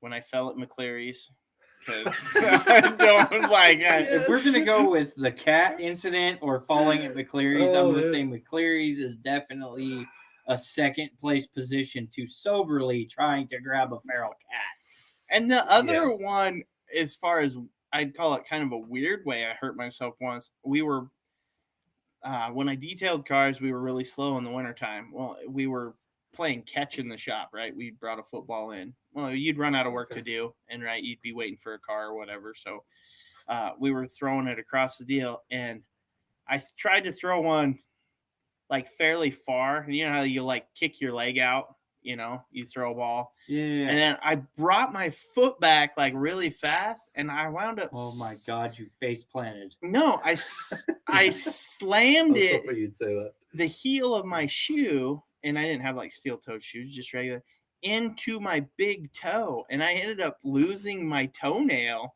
on it because I smashed my toenail back Wait a into minute. my foot. You high-speed collisioned a heel into a toe and fucked your toenail up? I did. I had to Jeez. tear it off. That's Okay. Discombobulated toenail.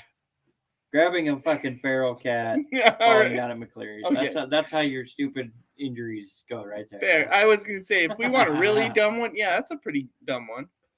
Okay, I'd say that ranks up God, there. that fucking sucked. Jeez. It hurt like hell. I lost a Yeah. fingernail one time, and I could like keep it out of the way. I couldn't imagine fucking doing the shit to my foot. Oh, it was Was it the big toe? big toe turned Oh. like the nail turned purple, like Oh, black and purple. it And turned purple. And Yeah. you know, I left it that way for, you know, a little bit, but eventually I had to peel the nail off. Yeah. Yeah, I mean, That sucks. I jacked it up. It was one of those things where, and it was so freak in just the fact that I wasn't doing anything. You were overexerting your throw. Yeah, You were right. Bubba throwing. He was Yeah. getting into it. Oh Yeah. man. It was just one of those weird things. Just, you know, Hold on, I'm gonna dive off the deep end with this next question okay. Okay. because it leads to the next question: Oh boy. redhead or blonde? Would you For what? prefer a redhead or a blonde? He doesn't want to answer. I know he doesn't, but he's gonna. Blonde. A blonde? Okay. Yeah. So, with that being said, who gets to be in charge? Ooh, that's a good question. What do you He's mean who looking gets at to me be like in he doesn't charge? understand, but he knows damn well what I'm getting at. Who gets to drive the bus when you both are heels to Jesus? What kind of fucking redneck saying is that? That When means you're doing the who run- McNasty, who runs the show in the who's running sack? the who's the Who takes lead? I exactly would. you? Yeah. All right. But you're so not aggressive, Eric. I know that's why I asked a this switch. question, because Eric is not the guy I would expect to be like, we're going north. Like he's not the guy I would figure to fill that position, but that's why I wanted to know. All right, that's fair. No, that's a good Yeah. question. That is a good question. That would be. That's why he wants a blonde. Yeah, exactly. She needs him to lead. They're funner anyways. Put those heels to Jesus and drive that blonde. How the fuck do you say Yeah, that so shit? in this case, we're heels to Jesus for Eric and asshole to the devil for her. Love it. That's great. That's Alright. great. Eric, what are the 3 scents you like? What are your 3 favorite smells? Ooh, that's a good one. That is Like so that. generic. Like, are we still on the topic of like on a woman or just like anywhere? What's your 3 favorite perfumes? No, Oh, 3 no. Your favorite 3 smells. scents over the whole thing. Yeah. Everything. All of it. Okay, 3 favorite scents. Probably number 1 would have to be the smell of like cooking onions and butter. I'm not gonna lie, I was really expecting sex. No. The I- smell I- of sex. I am not shocked at all he went with the cooking one first. That's true. He does like to cook. I do like to cook. Yeah, so number 1 would be the smell of onions, cooking, and butter. Just fucking amazing. Okay. Number Sauteing 2. onions. Okay, number 2. What was it? Top 3 favorite smells? Mhm. I gotta go with the classic one, bacon. Oh, okay. Fuck. That, Bacon. that ranks like number 1. You walk in Yeah, a I room was and gonna you say, smell you bacon, and smell I'm just bacon. like, Bacon. bacon? I'm like the dog in the bacon strips commercial. Bacon? Bacon? What the? Number, Carly's throwing me for a curveball over there.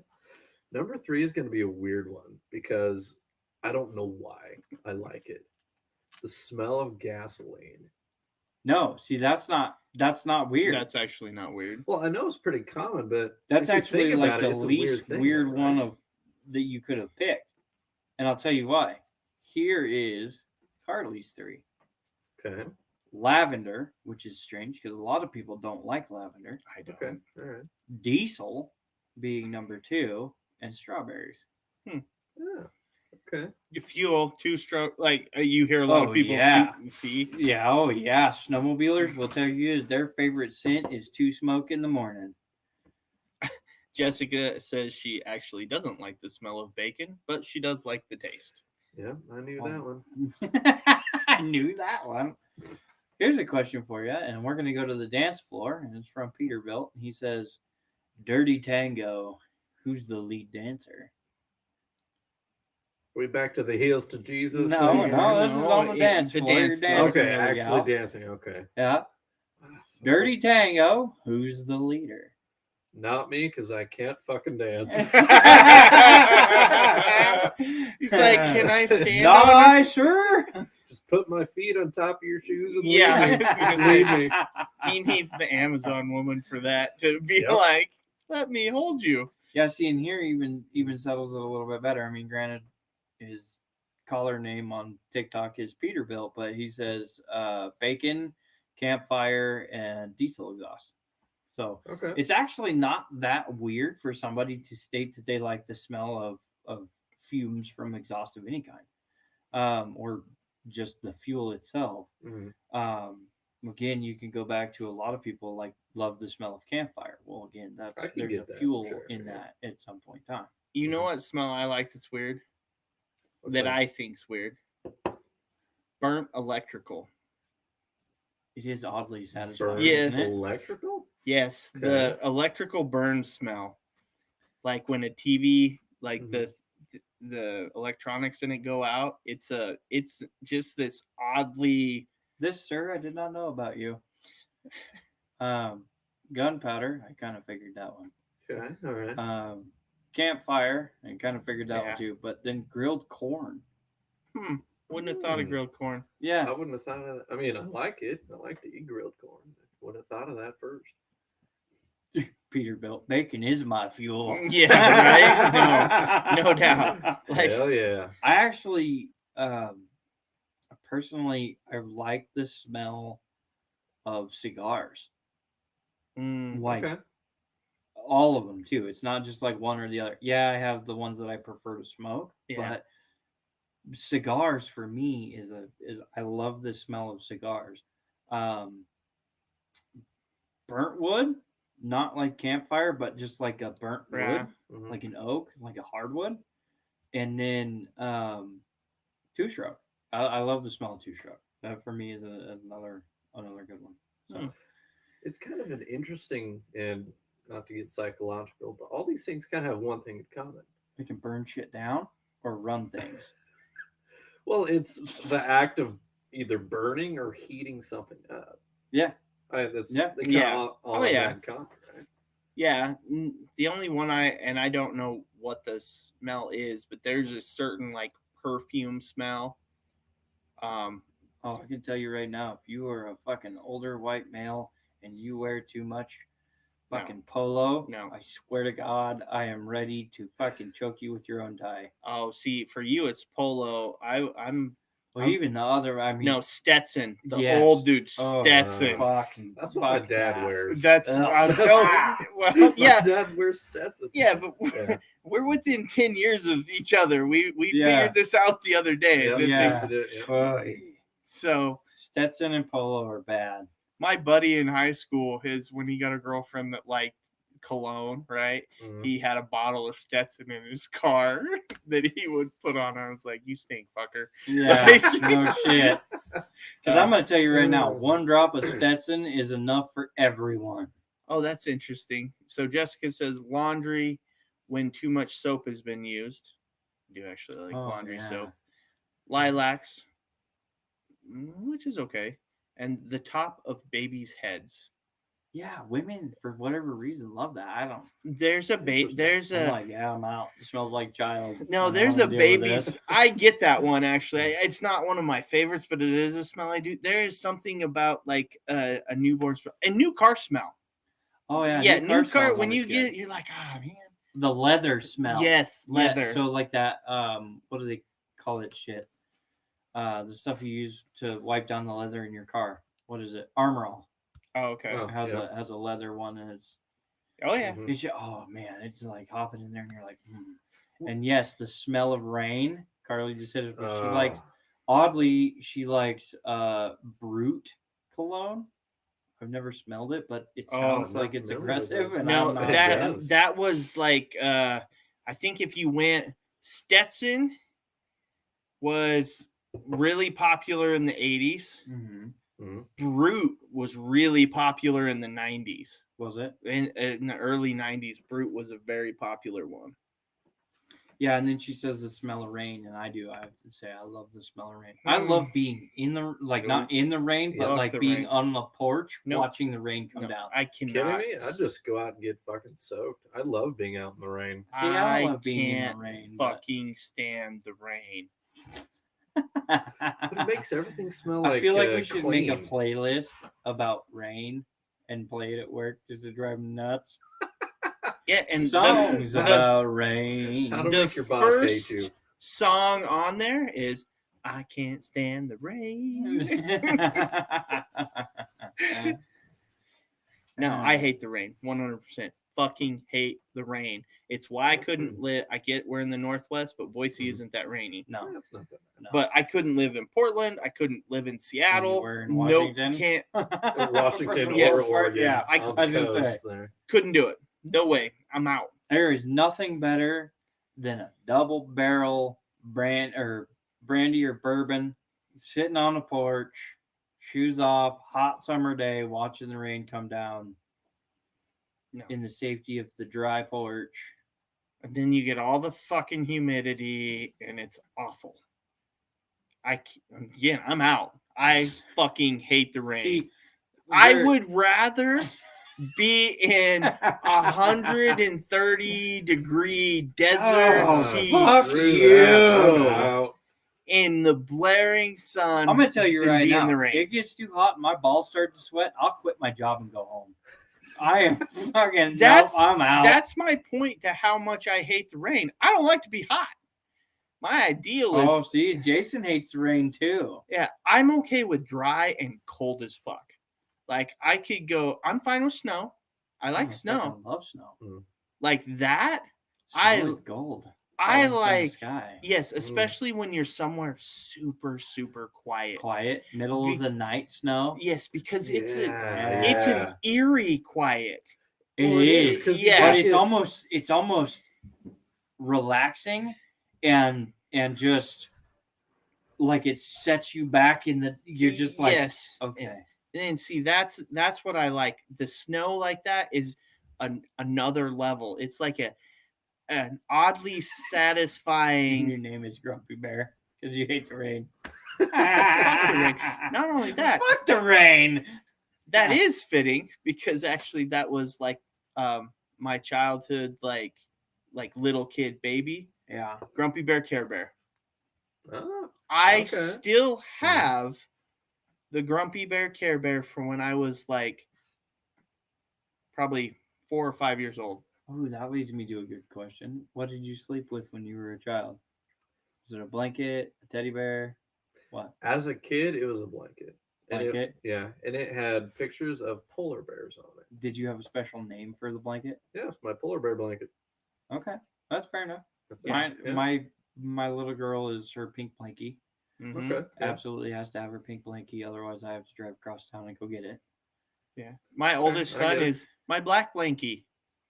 Ah, He has this like black and I think it's got some gold and white, but he calls Yeah. it the black blankie. And yeah. it's one of those cheap buy it at the store, like $10 or $15 ones, the really kind of thin ones. Yeah. But fuck, man, that he's had it forever now. Mhm. Yeah. Oh, we'll never be able to get rid of the No, pink you blankie. can't. It's their ownerships. As a 30-year-old man in today's society, mine was a teddy bear. Mhm. Okay. And I don't remember what I called him, but he was my nighttime bear. He had the get up, like he looked like what's the teddy bear on TV that like misses a button and all that, like the kind of like the Oh, Eeyore teddy shit. bear. You No, know, Was what I'm it talking about? Paddington Bear? Paddington. Yeah. Yes. Paddington Bear? So he looked Yeah. a lot like Paddington, but he had nightgown on. Like he had the night shirt that was all red and blue striped, and the Mhm. pants to go along with it, and the little hat to go. And that was for me. That was my go-to nighttime bear. Oh yeah. See, in Yeah, mine was the Yeah. Grumpy Bear Care Bear, and literally I would chew on the ears, Mm-hmm. and they had this little hair, right? Same thing. Mhm. I would chew on that or suck it. Like I'm Yeah. surprised this bear survived me. Right, like right. at that age. I did not as a child, but I had a girlfriend once that gave me a stuffed sheep, but it was like a giant one, like you could put your arms around. Like it was a huge thing, and she put some of her perfume on it, and like I'm getting you I'll just Velcro sleep with gloves. that. Give me Velcro gloves. Yeah, so you can hang on better next time you go mutton busting, bud. Now you get him Velcro chaps. Yep. Uh-huh. Oh, Jason had a Coca-Cola bear. Oh, hey, nice. hell That was yeah. his go-to. Nice. Okay, that's good. So, That's classic right there. kids or no kids? Like, do I want some? Yeah. Yeah, I want kids. You want kids? Okay. I can get with that. I have kids, so Yeah. so do you. Yeah, you guys are kind of So- yeah. You guys can't are really already say there. There you are some don't days want I'm them. like, and then no she kids. smiles. I'm like, yeah, this was a good idea. The funny thing, and I hate to, for me, kids were I gotta find the nice way to put this. I didn't Oh, care God. one way or the other. No, when having kids, I was not the like, ooh, I gotta have kids or Yeah. I don't. Right. I was very much the, whatever happens, happens. Yeah, I don't care. Whatever happens, happens. Okay. Sorry, just another form of it is what it is. Yeah, Yeah, exactly. So- I was thinking that. But I wouldn't trade them for the world. No, fuck no. Even if they drive you to the end of the motherfucker, you wouldn't trade them for shit. Yeah, Mhm. No, I agree. but I was very much not the, ooh, I gotta do this or I gotta do. My wife was way more torn with that than me. Right. I was just like, whatever. This sounds horrible though, because that's a big decision, right? To have kids with somebody, Mhm. Yeah. to actively make that decision, not the the condom broker, Yeah. you know, Yeah. not the kids. And she'd be like, well, I don't know. I'd be like, whatever you want to do, honey, it's good. The good supportive. Yeah, it's husband. I'm good either way. I don't care. Okay, so I have to ask the question because Casey asks it every time: Coke or Pepsi? Mhm. I don't like either one. What? Wow. Are we talking products or like actual Coca-Cola and actual Pepsi? Actual Coke, actual Pepsi. I wouldn't choose either one. He's like, No. I'm an RC Cola guy. Ugh. Oh. Fuck RC Cola. Oh. I did throw it out there just to see what happens. Jason is Pepsi. When I was younger, it was Pepsi. Yeah. Totally.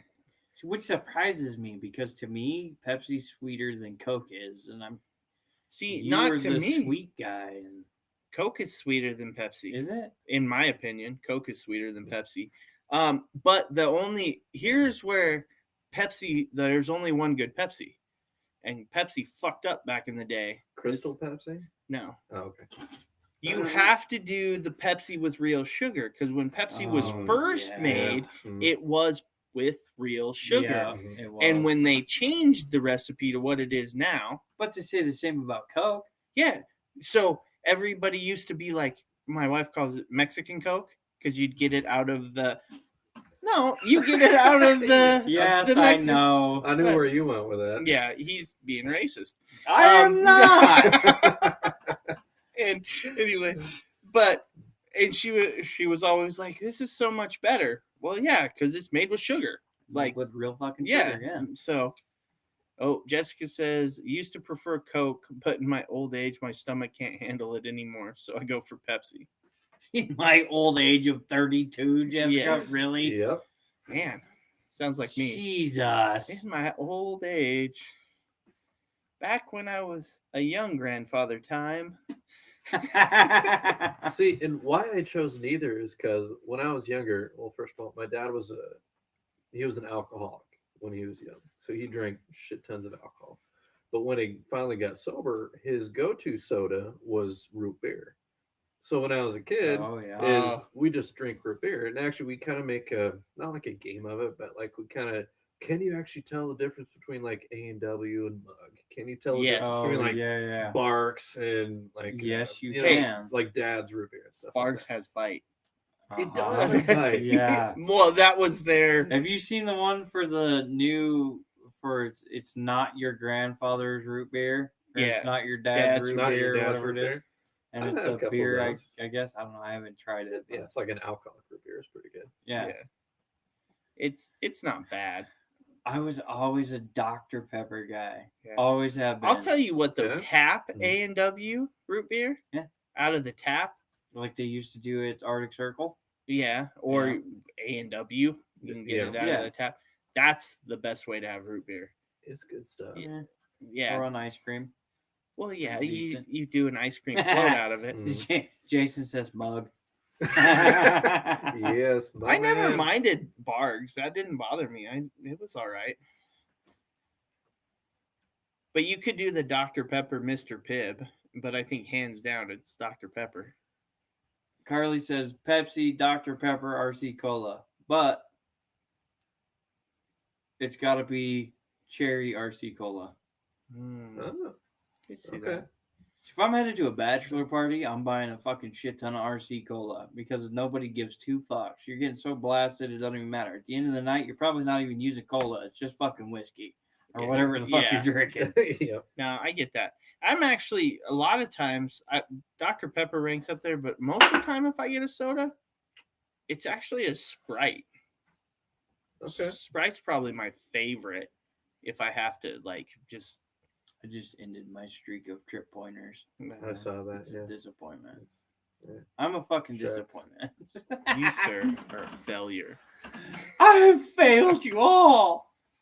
Now redeem yourself. There you go. There it Redneck is. ASMR. Tidy whities or boxers? Neither. Briefs, Oh boxer briefs. boy, Boxer briefs. Yeah. I was waiting for commando. Oh, Oh, fuck. The fucking precision on that. Neither. I was like, uh-oh, we have opened a can of worms I don't know how to open. Put the lid back on. Put it back on. Put it back on. dude, my fucking boys are commando. We actually have to be like, okay, underwear, guys. Like, it's one thing to run around the house with just pants or shorts on, but we're going out, you're putting on some underwear. Yeah. Mhm. That's like the rule. Yeah. Ooh, I get iced tea usually, but like Canadian iced tea. What exactly is Canadian Yeah, iced what the tea? fuck? Well, first of all, it's not real. I can say that. It's Oh, not- I feel Uh-oh. like that's a Reference. shot at the Canadians right Wow. there. Holy fuck, your geese aren't even real. All right, Jessica. Fucking what, Canadian geese are just geese that you dubbed yours. I hear it coming. what's Canadian iced tea? Have you ever had? Like I think a Long it's Island iced tea. Those are Or is good. it just like shot through like maple syrup? Or So- something in there? Go stereotype in there. there. Iced tea's only iced tea if you pour it off of a maple tree. I had Yeah. one that was like Thai iced tea or something like that. Thai tea. Oh, Thai yeah. tea. Oh, That yeah. that's really good. Thai tea? It's fantastic. Yes. Oh, you like it, Thai tea? Damn, man. Oh God, what'd she say? That's just Eric being a little bitch again.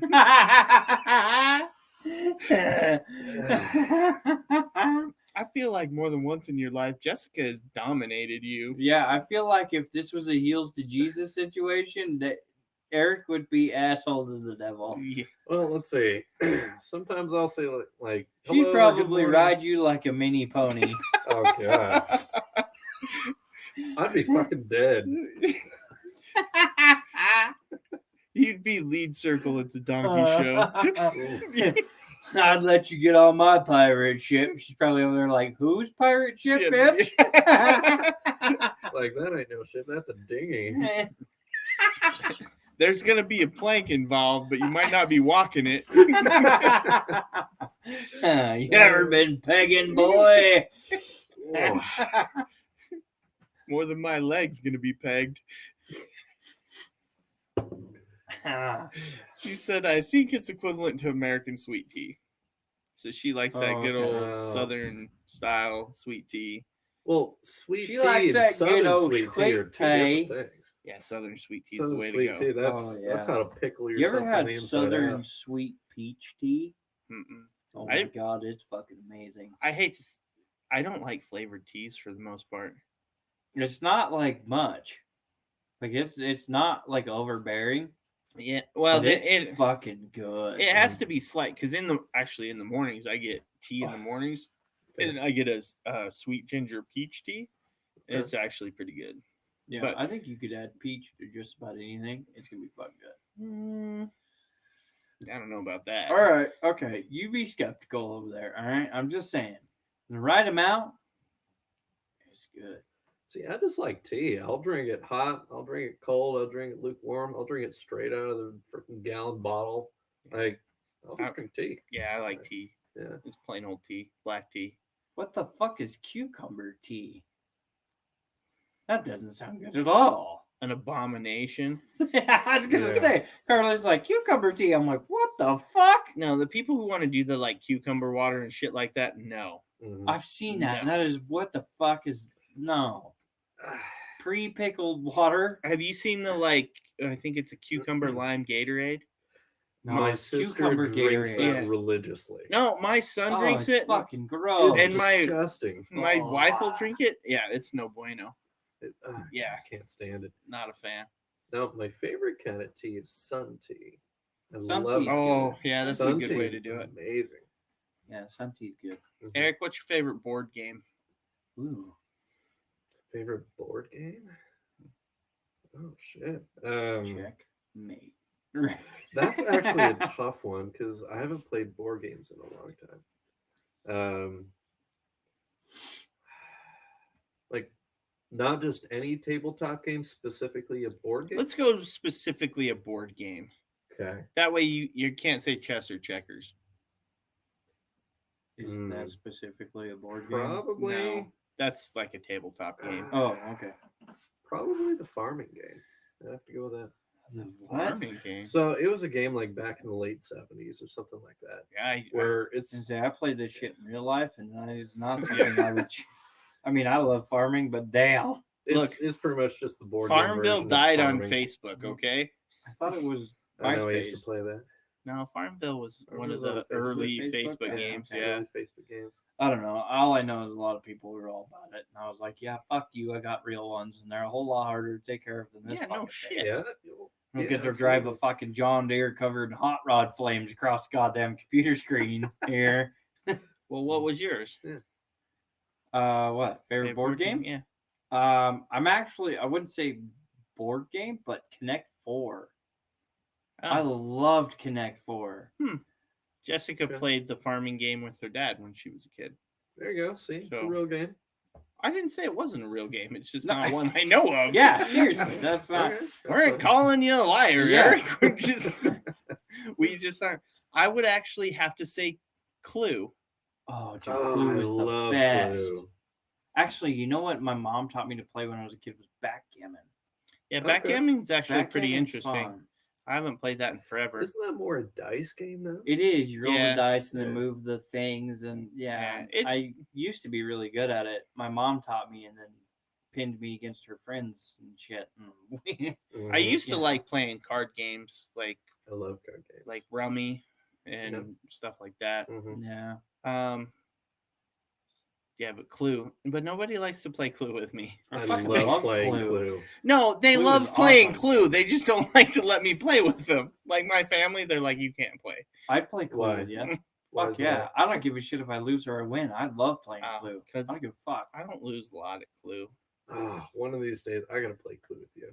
So, See, I got 4 of them from Carly. It was Monopoly, then Trouble, then Sorry, and now Ooh, I love Sorry. Trivial Sorry. Pursuit. Sorry is a class. Sorry ranked up there pretty high we with never me. played Sorry as kids, man. Oh, man. I played it one time. I loved Sorry. We Yeah. played. We had that as kids, and I played the shit out of that board Mhm. game. Like we played that one quite a bit. I used to play that with my grandparents. Like when I was a kid. Sorry? Absolutely. Yeah. Yeah. Yeah. We'd play Sorry. Yeah, absolutely. You know the one we played with the kiddo is Shoots and Ladders.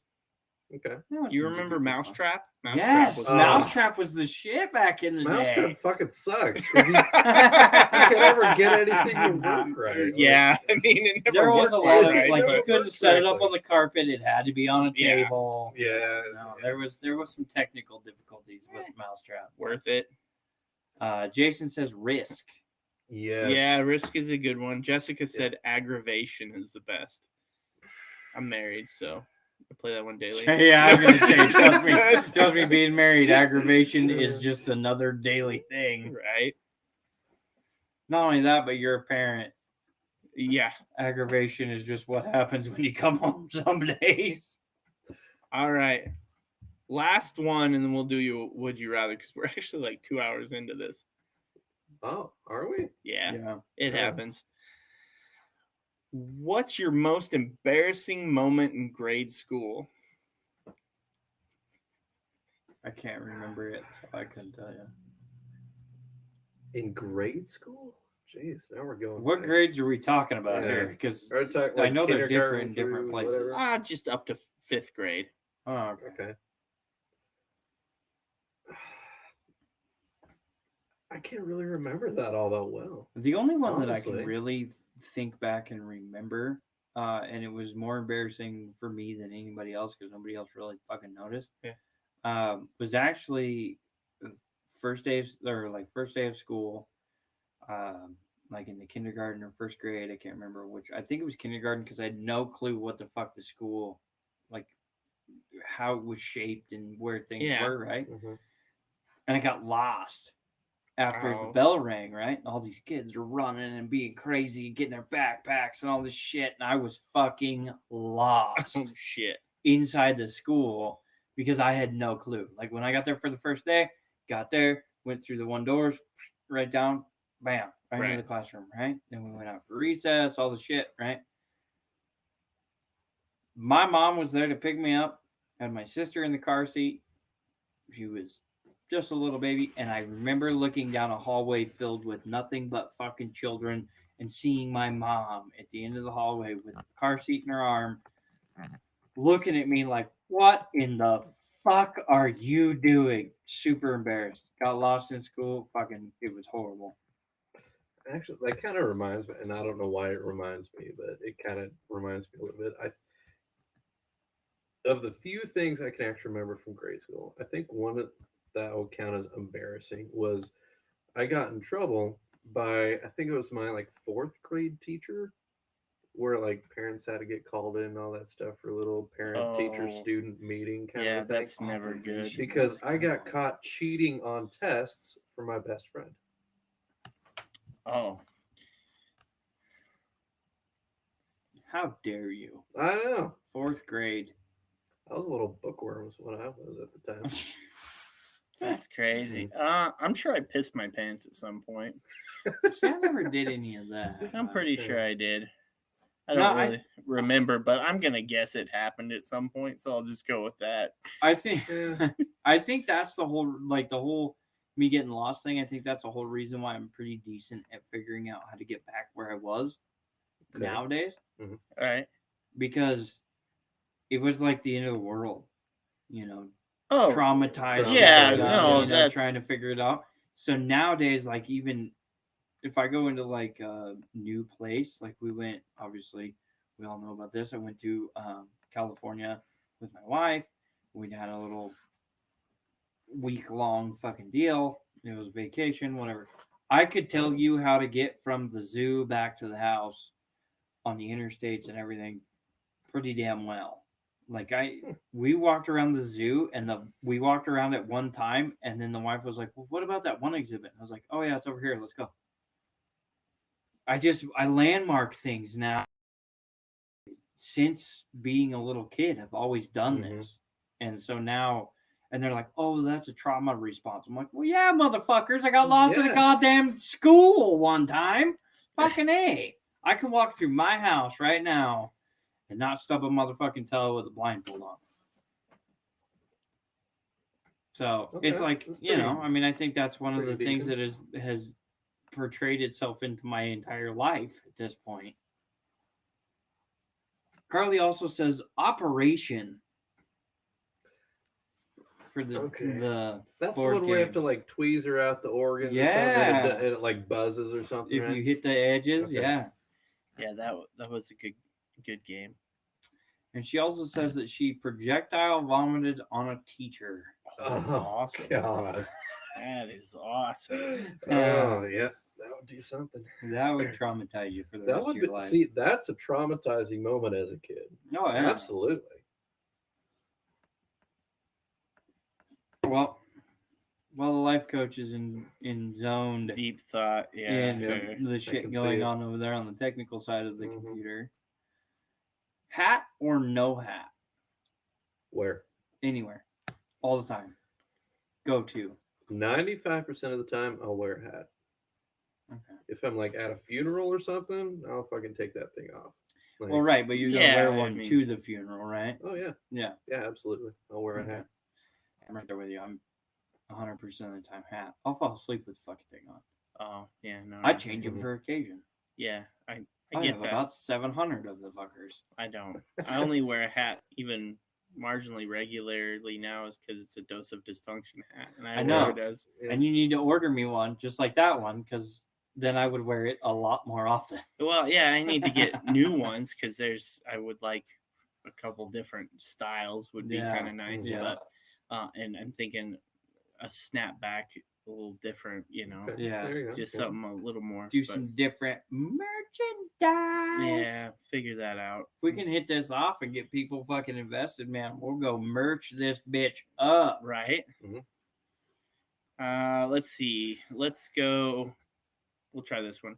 Would you rather sing your favorite song all by yourself in front of an arena full of people, or just in front of the original artist alone? Wait a minute. Whoa, hold on. Read it again. Okay, yeah. say that Okay. again. So, would you rather sing your favorite song Uh-huh.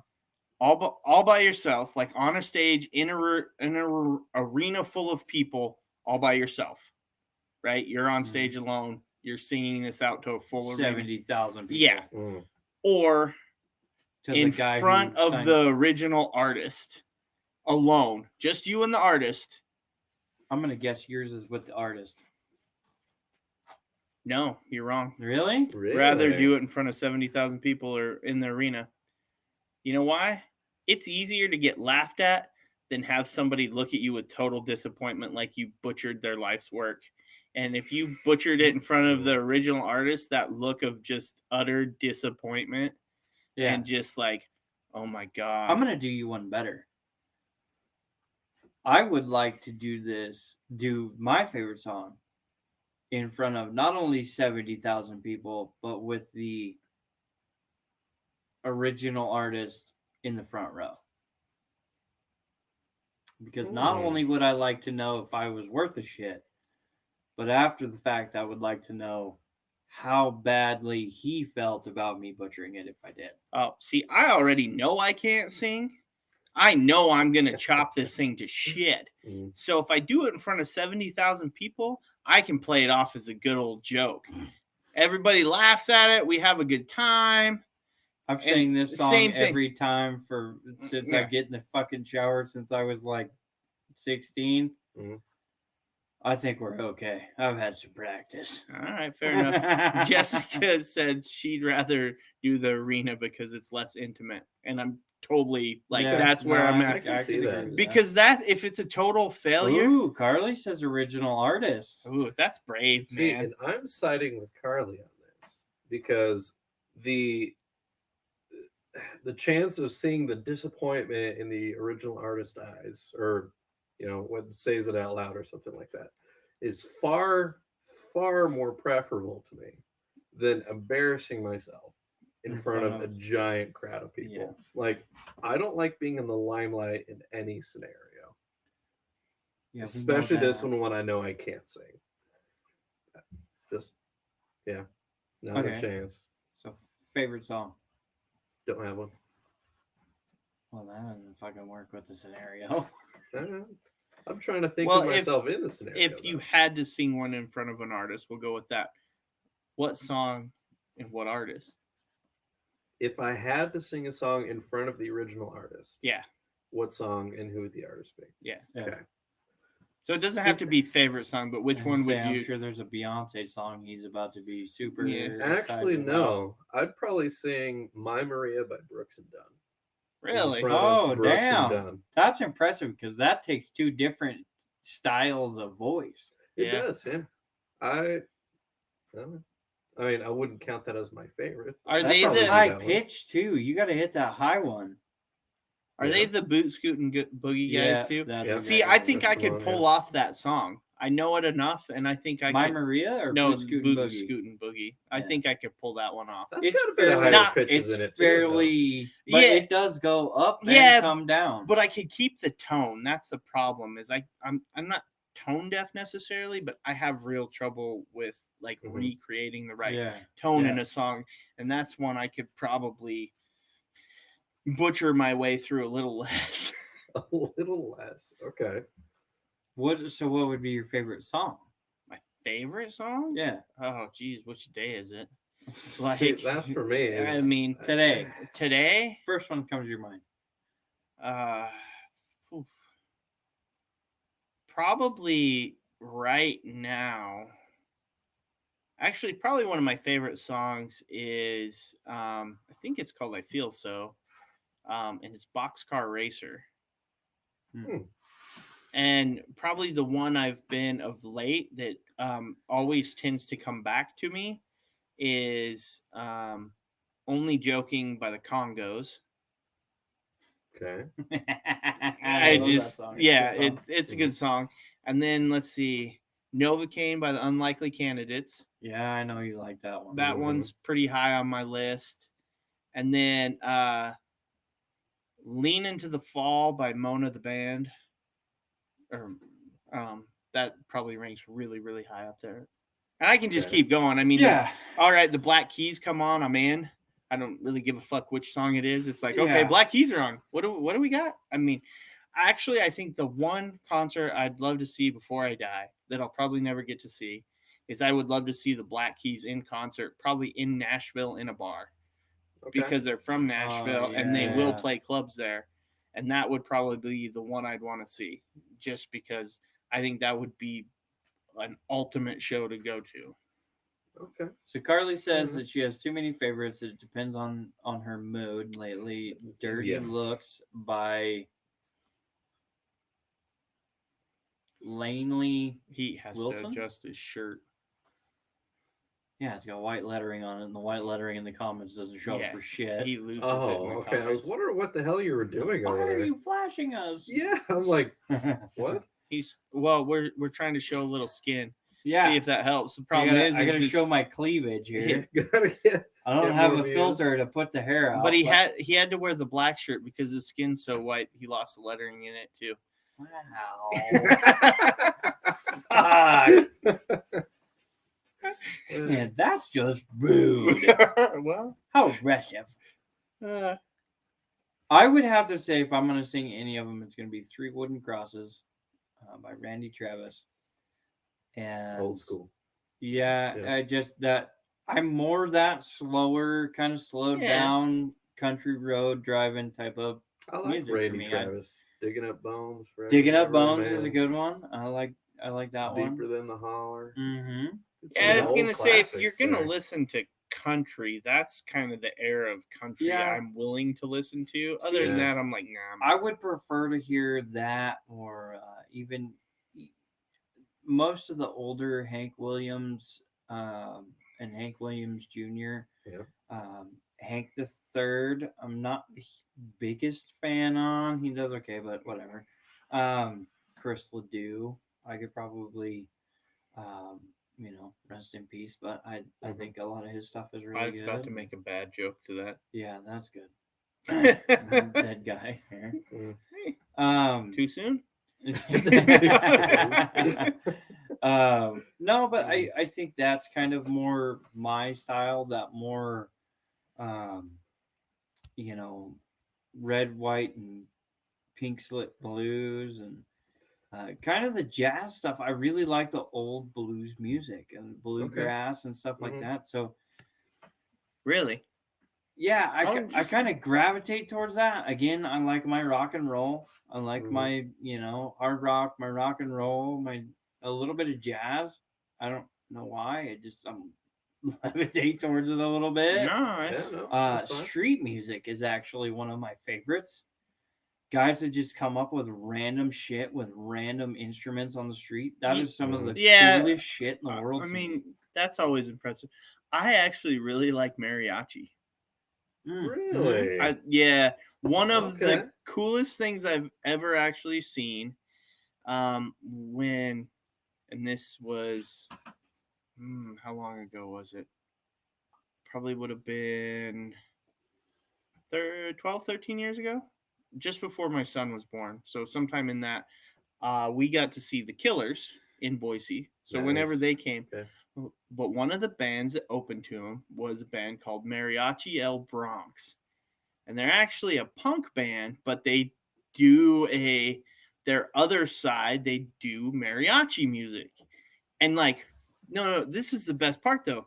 They stay true to it, so it is like straight up mariachi music. They don't like butcher it or anything like that, and they all wear the mariachi outfits, and they Okay. get up there and they play mariachi, and he sings the songs, and it's just fucking awesome because it's kind of their songs. You know, there's a little bit of that punk take to it just because of how the songwriting is, Right. but it's mariachi straight up.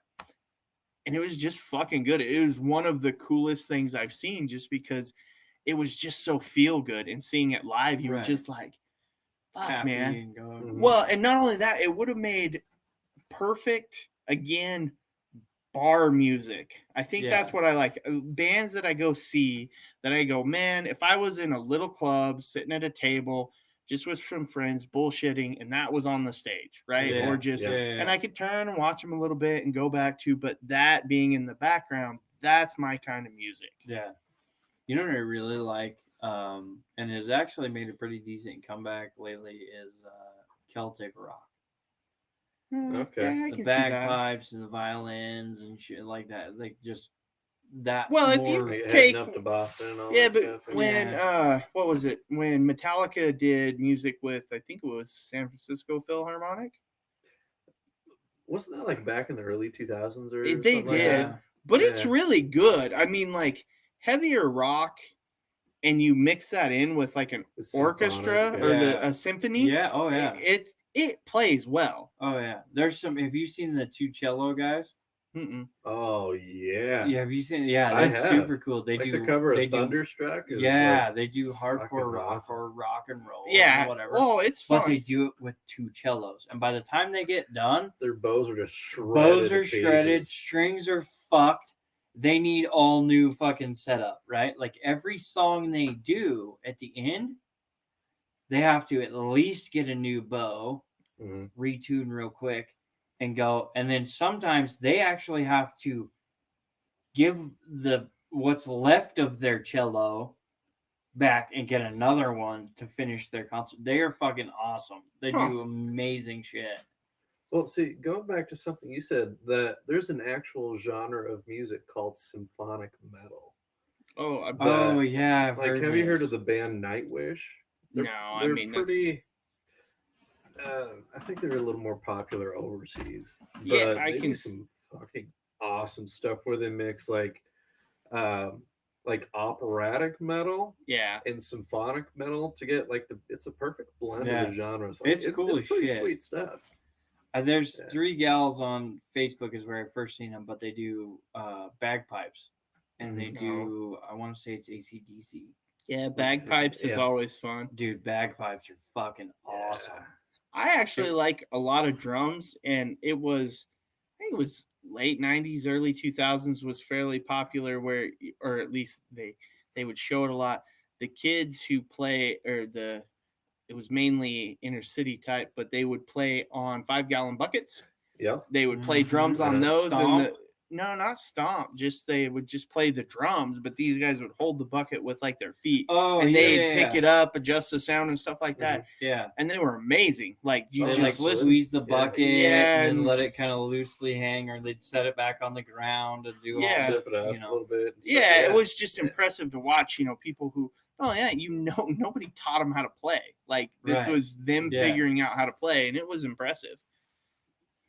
Yeah, no, when it comes down to music, I have a lot of variation in what I like. Same. Which is what I've noticed about a lot of people after they get out of their closed-minded. I have to listen to this one. Well, yeah, when you get out of the this is my group, and I have to stick to what the group Yeah. does, Right. and you have to open your mind and Well- realize that being closed-minded only hurts you. yes. When you open your mind to a lot of these different things, like "Sound of Silence" is one of my favorite songs as well. Mhm. to the point where I hum it to put Maggie down for bedtime sometimes because she, for whatever reason, just the humming it, the vibrations between my chest and hers, and the noise, it puts her to sleep. I love that song. It works great for a lot of things. Country and western, yes, I would tell you that old country, and older rock, and even back into the bluegrass and jazz and stuff like that. Yeah. For me, that's kind of where my roots sit. But I still am open to newer stuff too. Like I like some of the newer stuff. I like certain types of rap. I don't. If you're gonna talk about fucking money and hoes and shooting up other gangbangers, whatever, I could give two fucks. But if you're gonna talk about actual real shit back in the day when they actually put it together and it wasn't necessarily rap as much as it was actually harmonizing what you were saying, yeah, it was better. It was way better. Yeah, I'm not as keen on current rap as no, I don't. We're talking like 90s style rap. Late some earlier 80s. than I was that. gonna Even say before that? really in the 80s. He's talking more, I would say, in the 80s when it really kind of first It wasn't started to get more necessarily- of a mainstream. But yeah, they had a little more of a rhythm. They had better rhythm, and they actually had lyrics that said something. Right? yeah. You know, was there meaning to the shit they were. There talking was a about. message in what they were rapping. Okay. Yeah. Then you get into when we talked about gangster rap, right? That'd be the 90s. Carly says mumble rap. Yeah. Oh, fuck. Is mumble rap. what it's called. And yeah, if you can't put together a fucking sentence with real words, sorry, but take the dick out of your mouth. Well, and that's kind of why I don't really like the newer rap, because it all just blends together. Yeah. Like it doesn't. it's all the same shit. Yeah, and the beats don't vary enough. You know what song actually captivated new rap all in itself? Boats and hoes, boats and hoes. Kind of. from literally Step a Brothers? fucking, yeah, Yeah, 'cause it's that's all it is. It is, but I mean, you take a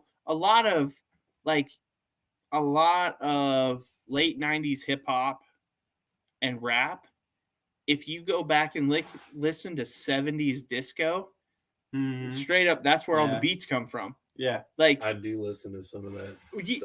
right, but it's good. But if you take, so I had once upon a time when I was in one of those CD clubs where you'd get ones all the time, and I Mhm. always forgot to tell them, no, I don't want that. Right. You know, so I wound up paying for way more CDs than I ever needed to.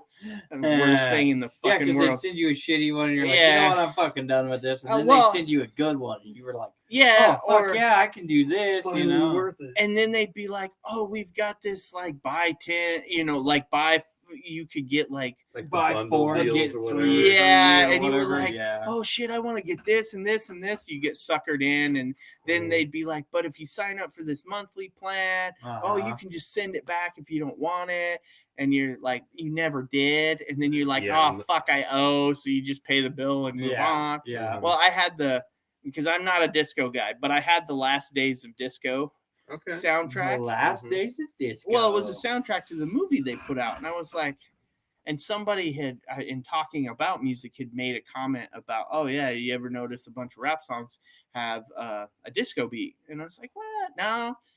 And I shit you not, I put the CD in and I'd hit a track and it'd start and I'd be like, shit, that's this song, right? You could hear, and I was able to go through almost every single song on that CD and relate it to a current popular like hip hop or song. rap song. Yeah. And it was like, holy shit, they pulled a lot of beats out of disco. Right. But it's interesting to see because you get people, disco sucks, right? Yeah. Oh yeah. You know. Disco's bullshit. Well, a lot of people are in clubs doing it, but I bet Yeah. disco's a whole lot better when you're on the right kind of drugs. Oh, I bet. Oh, I Ooh, bet. I bet. Oh, See, buddy. music is interesting, and not to dive too deep into it, I know we're coming to the end here, but I did take We're a at music. almost 2.5 hours. So. I took a music theory class, well, like over a decade ago. Right. But anyway, music is designed to make people feel things. Yeah. And different kinds of chords and beats and styles and stuff make you feel things differently. Even though Depending on how it, like, you could take probably any modern pop song, blend them all together, and they sound all the fucking same. They Yeah. all sound upbeat and happy and Well, yeah, 'cause super most of light. it is trying to sell something. Yeah. Right. Oh, It's yeah. not just being used for music as music. It's trying to sell something. Exactly. Yeah. It's designed to make you feel good, so you want more of it.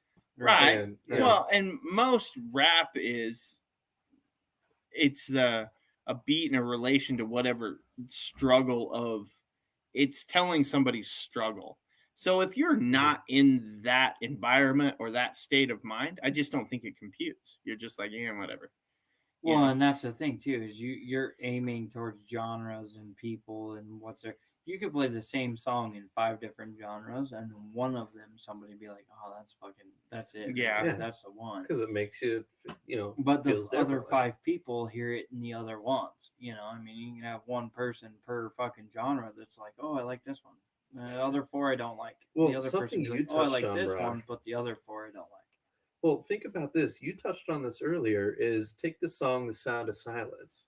Mm-hmm. The original song by Simon and Garfunkel is Mhm. not even close to the same Oh, not at all. style as the Disturbed cover, which is Yeah. like super famous. Yeah. Oh, yeah. And They the sound funny part is totally different. hearing both of them, yeah, and I like both of them. I do. I like both versions of the song. Mhm. But as it sits, yeah, there's a whole lot of people who don't even know that that's not, like that was. They're like, wait a minute, what? Somebody else sung this first. Right. It's the same thing that happens with 9 Inch Nails and Hurt. Ring of Fire Oh, and Ring of Fire. with Okay. Johnny Cash. Everybody's like, oh yeah, the Johnny Cash song. No, the 9 Inch Nails. It version. was the cover. Yeah. Same thing. But He does it better, by the way. who? I agree. Johnny Cash. Oh, Yeah. I'm kind that of impressed that that's how you feel because What? you don't like country. no, there's a in the- difference. That's a different. I don't like pretty much any country 1999 from newer. yeah. I can agree with you. Yeah, I Well, mean, you gotta go old I, school, I like struggle the with Toby that. Keith style stuff. But when you Nah, get even some of his stuff is too. But when you Yeah, get it's to, and I'm going to use a few of them that go with Johnny Cash, when you get to one of my favorite songs is Johnny Cash, Willie Nelson, Chris Christopherson, and Chris Christopher. is that's it a good Merle one. Haggard? Merle Or- Haggard, Waylon Yeah. Jennings, Or Waylon Jennings is the other one, Jennings. and it's the I Was a Starman. Oh, you're talking about the Highwayman. The Highwayman. Yeah. That song is probably one of my all-time favorites, actually. Really? I love that Mhm. song. But you're also talking about a different generation of country. It Yeah. blends more with blues, Yeah. and blues blends more with rock. And again, Yeah. it tells a story. Right. And my problem with most modern music is it doesn't tell a story. Yeah, most of it's just this bullshit. You It's know, just jumbled up shit. It's So- like taking a scoop of fucking soup out of the pot. It's all going to be the same shit. It's just going to be a little bit differently configured in the spoon. yeah, and I think for me that's why I've always gravitated more towards like alternative and stuff like that. Mhm. Because it still has a more story like feel to it as opposed to more of those guys write their own music. That's the Yeah, thing. There's yeah. more authenticity. Now, not all of them, don't get me wrong, they Mhm. don't always, but most very few pop artists write any of their stuff. Mhm. Somebody else has written it. Most of the time they were accomplished all on their own and now they just write. Yeah. But they don't write their own music. So it's just this overproduced mass. Okay, here, Yeah. sing this, right? There's Exactly. nothing personal. It's There's like no feelings in it. right, but that was No heart. that goes back to when we saw Everclear and you watch this rock star later in his life, and Everclear being the fact that Art Alexakis is the guy who wrote all the songs, right? So you're watching him tell you something, and hey, this is a song, giving you a meaning behind the song, but when you listen, there's a story in each and every Mhm. song. Doesn't mean necessarily that they're always like good songs musically, but there's content to them that you relate to. And that's why I go back to most of your rap, like even in the 90s or the 80s, there's at least a story or a theme to it. And now it's like, well, here's one I'll give you that is kind of brought up here in the comments. Is the country rap, right? hip hop. Hip hop, yeah. Not that I don't disagree with it, like No, that's fine. It can be a genre if you like it. And there's some of it that's really catchy. You kind of catch yourself and you're like, then you get the guilty, oh, I'm not supposed to like this. Right. Here's where I run into an issue with most of that. At a certain point, you can't fit both genres in the same type of song. Like you can't do it. You can't talk about the things that you in the older country songs where they actually have a beginning, a middle, and an end, where they go through a story and bring you to that. You can't have that in hip hop, and I'm sure this is gonna piss some people off. It doesn't fucking matter what you think. It doesn't have it. No. Well, it doesn't have a beginning, a middle, and an end. And the biggest issue is the people who started it sold the fuck out. They sold out and they became fat cats in the society of their genre. Well, but I would tell you that's what is happening to. That's what takes away from hip hop and rap now. Yeah. It's because they've. I think not hip hop, but hip hop and rap is actually. It's not that they've sold out and got big. No. They've just died out of the scene and let the stupid ones fill it. Well, here's where it comes from. Most of the things we like comes out of being oppressed, and not saying that there's not still, I'm not trying to take it there, but they're not, that level of oppression is not the same it was, and the opportunities that weren't there for a lot of these people and what they went through is not the same as now. It's not the same. They're singing about an experience they've never really fucking had. Right. They're singing about it because they know what points to hit to make somebody feel, oh, special, nipples get hard. Because they're taking stories from somebody older than them. Exactly. But the feeling's not there because they didn't go through it. Right. There's a Jamie Johnson song. I know we're getting right close to the end. And we need to fucking wrap it up. But there's a Jamie Johnson song that is always kind of hit me. Buddy. It's In Color, and it's because he talks about a generational step every time. So the guy, when he's talking about, I'm sure you've heard the song. Jamie Johnson's In Color. You should have seen it in color. Blah blah. Blah. Okay. Well, he's talking about his granddad telling him this lifelong journey of his through black and white photos, and he makes it to the very end where at first he was this kid, and then he was the soldier, and then he was the grandpa. Like he makes it through these steps. He makes it all the way through the deal. Even though it's his grandpa's story, he makes you feel it. Like it makes you feel the music when it hits you. It doesn't have to be the catchiest beat. It's not the fanciest shit. It's not about the boats and the hose and the whatever, and the my truck and ex-wives and bullshit like that. It's simply, it walks you through his life in the 3 stages that it takes, more precedent than others. And you feel like you're there. Yeah. You feel like you're in the song, even though it's his grandpa and it's not him going through it. Mm-hmm. But most of the guys nowadays, they try to play it like it's their fucking shit. And ultimately, it has no heart, it has no soul, it has no substance. It's just fucking background noise. Right. So that's, I don't know. I get kind of fucking sentimental about certain songs, but that one to me. Up, sir. Yeah, right. I'm getting aggressive. That song to me actually it shows you what real music is actually about. It's that storytelling line and putting you in the shoes of, the storyteller. So, like Riding with Private Malone is another good one. It puts you right in the passenger seat of the Corvette.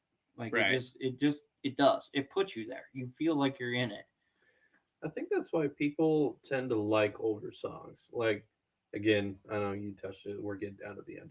But even tonight, like when I was out at my gig before coming here, is we just had a local cover band that was playing like 70s and 80s music. You Right. know, I mean, you could tell they were a cover band, but whatever. But people were getting into it. Like people my age and younger, people were getting into it because, for better or for worse, it seems like older music does. It tells something. Oh It yeah. makes you feel something instead Yeah. of being, how did you say it? Trying to sell something? Yeah. Instead? You're telling a story as opposed to selling a product Yeah. It's or an music. image or an idea. Right. So there's a difference between storytelling, Mhm. which I think is what music traditionally through time Mhm. has been. Has Yeah, been, absolutely. It's storytelling. It's a way people pass. It's like, why do you think a sea shanty is popular? It's a story. No, I'm dead serious. Yes, though. it is. It's a I know, I love story. it. I Yeah. mean, that's the reality. Like, why do you think the Irish rock bands are Mhm. popular? Because their songs are stories. Yeah. And that's why I'm saying it musically. Music has been used to tell a story for ages, right? It's Mhm. almost a history unto itself, right? Oh, absolutely, yeah. Music tells a story of the times, but again, we're in a period right now where music is so commercialized that it's not telling a story. Call it vending machine junk. It's selling a It's product. selling It's selling an image. It's Yeah. meant to. They're using it for the purpose of trying to sell you something, but then again, it will. Now you'll go back through. It'll die out. I mean, Yeah, it will never be as feasible as a story told song. right? And It so will not be the hit like 80s hits, 60s, 70s, 80s, 90s as they come forward. We're 2022 still listening to music from back in the fucking Well, day. think of like Yeah. Elvis Presley. Elvis Presley. What was it? What was his title again? Like the king of rock and Yeah, roll. he was Yeah, the king. He was the From king. back in the day. You get what, Yeah. 50s, 60s, something like that. Like, Yeah, it was early fucking 70s. huge. Is that Yeah, he he passed was away in in the the- early yeah. 70s? Yeah. And Yeah. yeah, he brought. Well, it's no different. The Beatles, Johnny Cash. Johnny Cash, but again, they were stories, and a lot of it. Mhm. But that's like a lot of what that music's all ripped from is the blues. Yeah. It is, Mhm. but Soggy Bottom Boys. yeah, Very famous song right. of theirs. But Mhm. the blues again came from an oppressed group telling a story. Mhm. And so your best things, when people quit being oppressed, they get lazy. No, I'm dead Oh, yeah, serious. no, like I agree. so- Yeah. fucking 100%. and this is a And they whole make nother better music. Well, but it's a whole nother thing we could go down very easily. You could Mhm. take it back to, I'll take it to boxing. Look at who the world champion boxers are, and you can tell the oppressed class. Oh, The, yeah. the reason Yeah. being is Mhm. early stages of boxing, it was Irish. Bare knuckle Irish fighters Yeah. were the ruling class of boxing, right? Yeah. Your best fighters. Mhm. Well, they were the oppressed ones coming off the boat. They were treated like shit. They were treated like a They had to lower fight caste. for every Right. fucking chunk of dirt they had. They had to Mhm. fight. You go through, you have boxing, look through 70s and 80s. Your African American boxers Mhm. were the best boxers because they were the most oppressed Mhm. class. They had to scrap See, and fight for everything. And that's where media has changed things too, because you don't normally think of the ones before that, the 70s and 80s, where right. things were starting to get televised and radio Yes. was a big thing in it. Mhm. So, You know. just about everybody could tell you who fucking Mike Tyson is, right? Right. Now, he's later in that generation of stuff, but you go all the way back to even like. Yeah, but you had Muhammad Ali, you had Sugar Ray Leonard, you had Mhm. George Foreman. Yep. I mean, these guys Mhm. were Yeah. the guys and they who were came. the ones who were idolized over the Irish Right. because of the media's But- influence on everybody with it. Yeah. So now these are the guys that everybody knows. Everybody knows George Foreman. Everybody knows Muhammad Ali. They know Mike Tyson. They know all this. As we come now into what is it? Floyd Mayweather. Yeah. You know, and so yes, you see the difference in people as it grows, Yeah. right? But think of the surgeon of Hispanic boxers, Mhm. right? Look at a lot of your South American, when you get below, a lot of your fighters come out of those countries now. Like Mhm. best Oh, baseball. you say that. But now you look at your UFC fighters, who a lot of them are coming out of Brazil and Ireland again. Right, because you're having Even- issues there. Eastern Europe, when you same time in that 80s, 90s, Mhm. when there was that Eastern Bloc, Yeah. that Cold War era, Yeah. a lot of your Russia, Germany, you started Oh yeah, seeing Russian was always somebody Yeah. to be worried about. right, and you go to those times, the more kind of oppressed, controlled people, those are the ones, that you see tend to be the much more. It's no different than when we put together Olympic athletes, right? And you take a bunch of Yeah. you're taking amateur athletes over there most of the time. They're not pros in anything minus basketball. But for I a don't long, know. Okay, shut it down. I don't But- want to go there. no, but I'm just saying, a lot of though, when you see popular things, are the people who are yeah. most of the time it comes out of oppression because everybody likes an underdog story. Oh, Is yeah. it a And- case? It's a Sorry, go ahead. story. That's what it is. It's a story. Yeah. There's something to root for. You have a beginning, middle, end, and there's typically you either pull tragedy out of it because something Yeah. bad happens to Yeah. whoever, or success. You get to see this person or thing be successful, and you go, "Wow, that's amazing. Maybe I could do that." Right? It gives hope. Yeah. So Mhm. you either get tragedy or hope. Inspiration. But yeah, and even from tragedy, you can pull inspiration. Well, that's the thing. I think it more triggers the inspiration in people than either of the other two, mainly because you can pull it out of both. Right. No, I agree. Is it a case of things lose their meaning and memorability if there's no personal investment in it anymore? Oh, 100%. Yeah, and I think as long as you continue to realize that the history is there, it will always stay in your mind that there's always another step you can take. If you lose the relatability, does it actually mean anything anymore? No. No, That's how things as die Kylie out. Says it's noise. Yeah. Yeah. I to be honest with you, the 2000 to 2020s era will be fucking forgotten, except for amongst the children who feel like they are expressed in. Yeah, fucking, it's just Put out an trash. album. Exactly, out an right? album, I you'll got be it. rich. I got it made. And just trip over my mustache and my chewing tobacco enough. We'll put out an album. Well, as Jay-Z once said, I dropped the Black album, then I back out him, best rapper alive. Oh dear God. All right, so we'd like to thank you for tuning in. Well, we are 2 hours and 42 minutes into this. Holy fuck, we need to split this one in half. You don't know when to shut up. I No, know. I'm just- It happens. Just being an asshole. That's Anyway. why our viewers fucking love me. Yeah, this is an epic rabbit hole right here. Uh-huh. Yep. So, all Too right. deep to dig our way out of. Yeah, it's like, well, we're digging for China. No. Anyway, that being said, we are going to wrap this one up. Appreciate everybody listening, especially if you weather the whole almost 3 hours of this. Yeah, no shit. But again, reach out. We got to thank Carly and Jessica, Yep. who are mainstays. We really appreciate the fact that you come on Saturdays and nights, hang out, and interact with us. Anybody else who listen to us, please join in. We want y'all come join the Dysfunction, and Also have to give it out to the legendary Redbeard. which I think I have a title for this episode. Sounds good. So we'll get Okay. there. All right. Well, we appreciate you all. Hit us up on our social media. Thank you all for listening, and good night.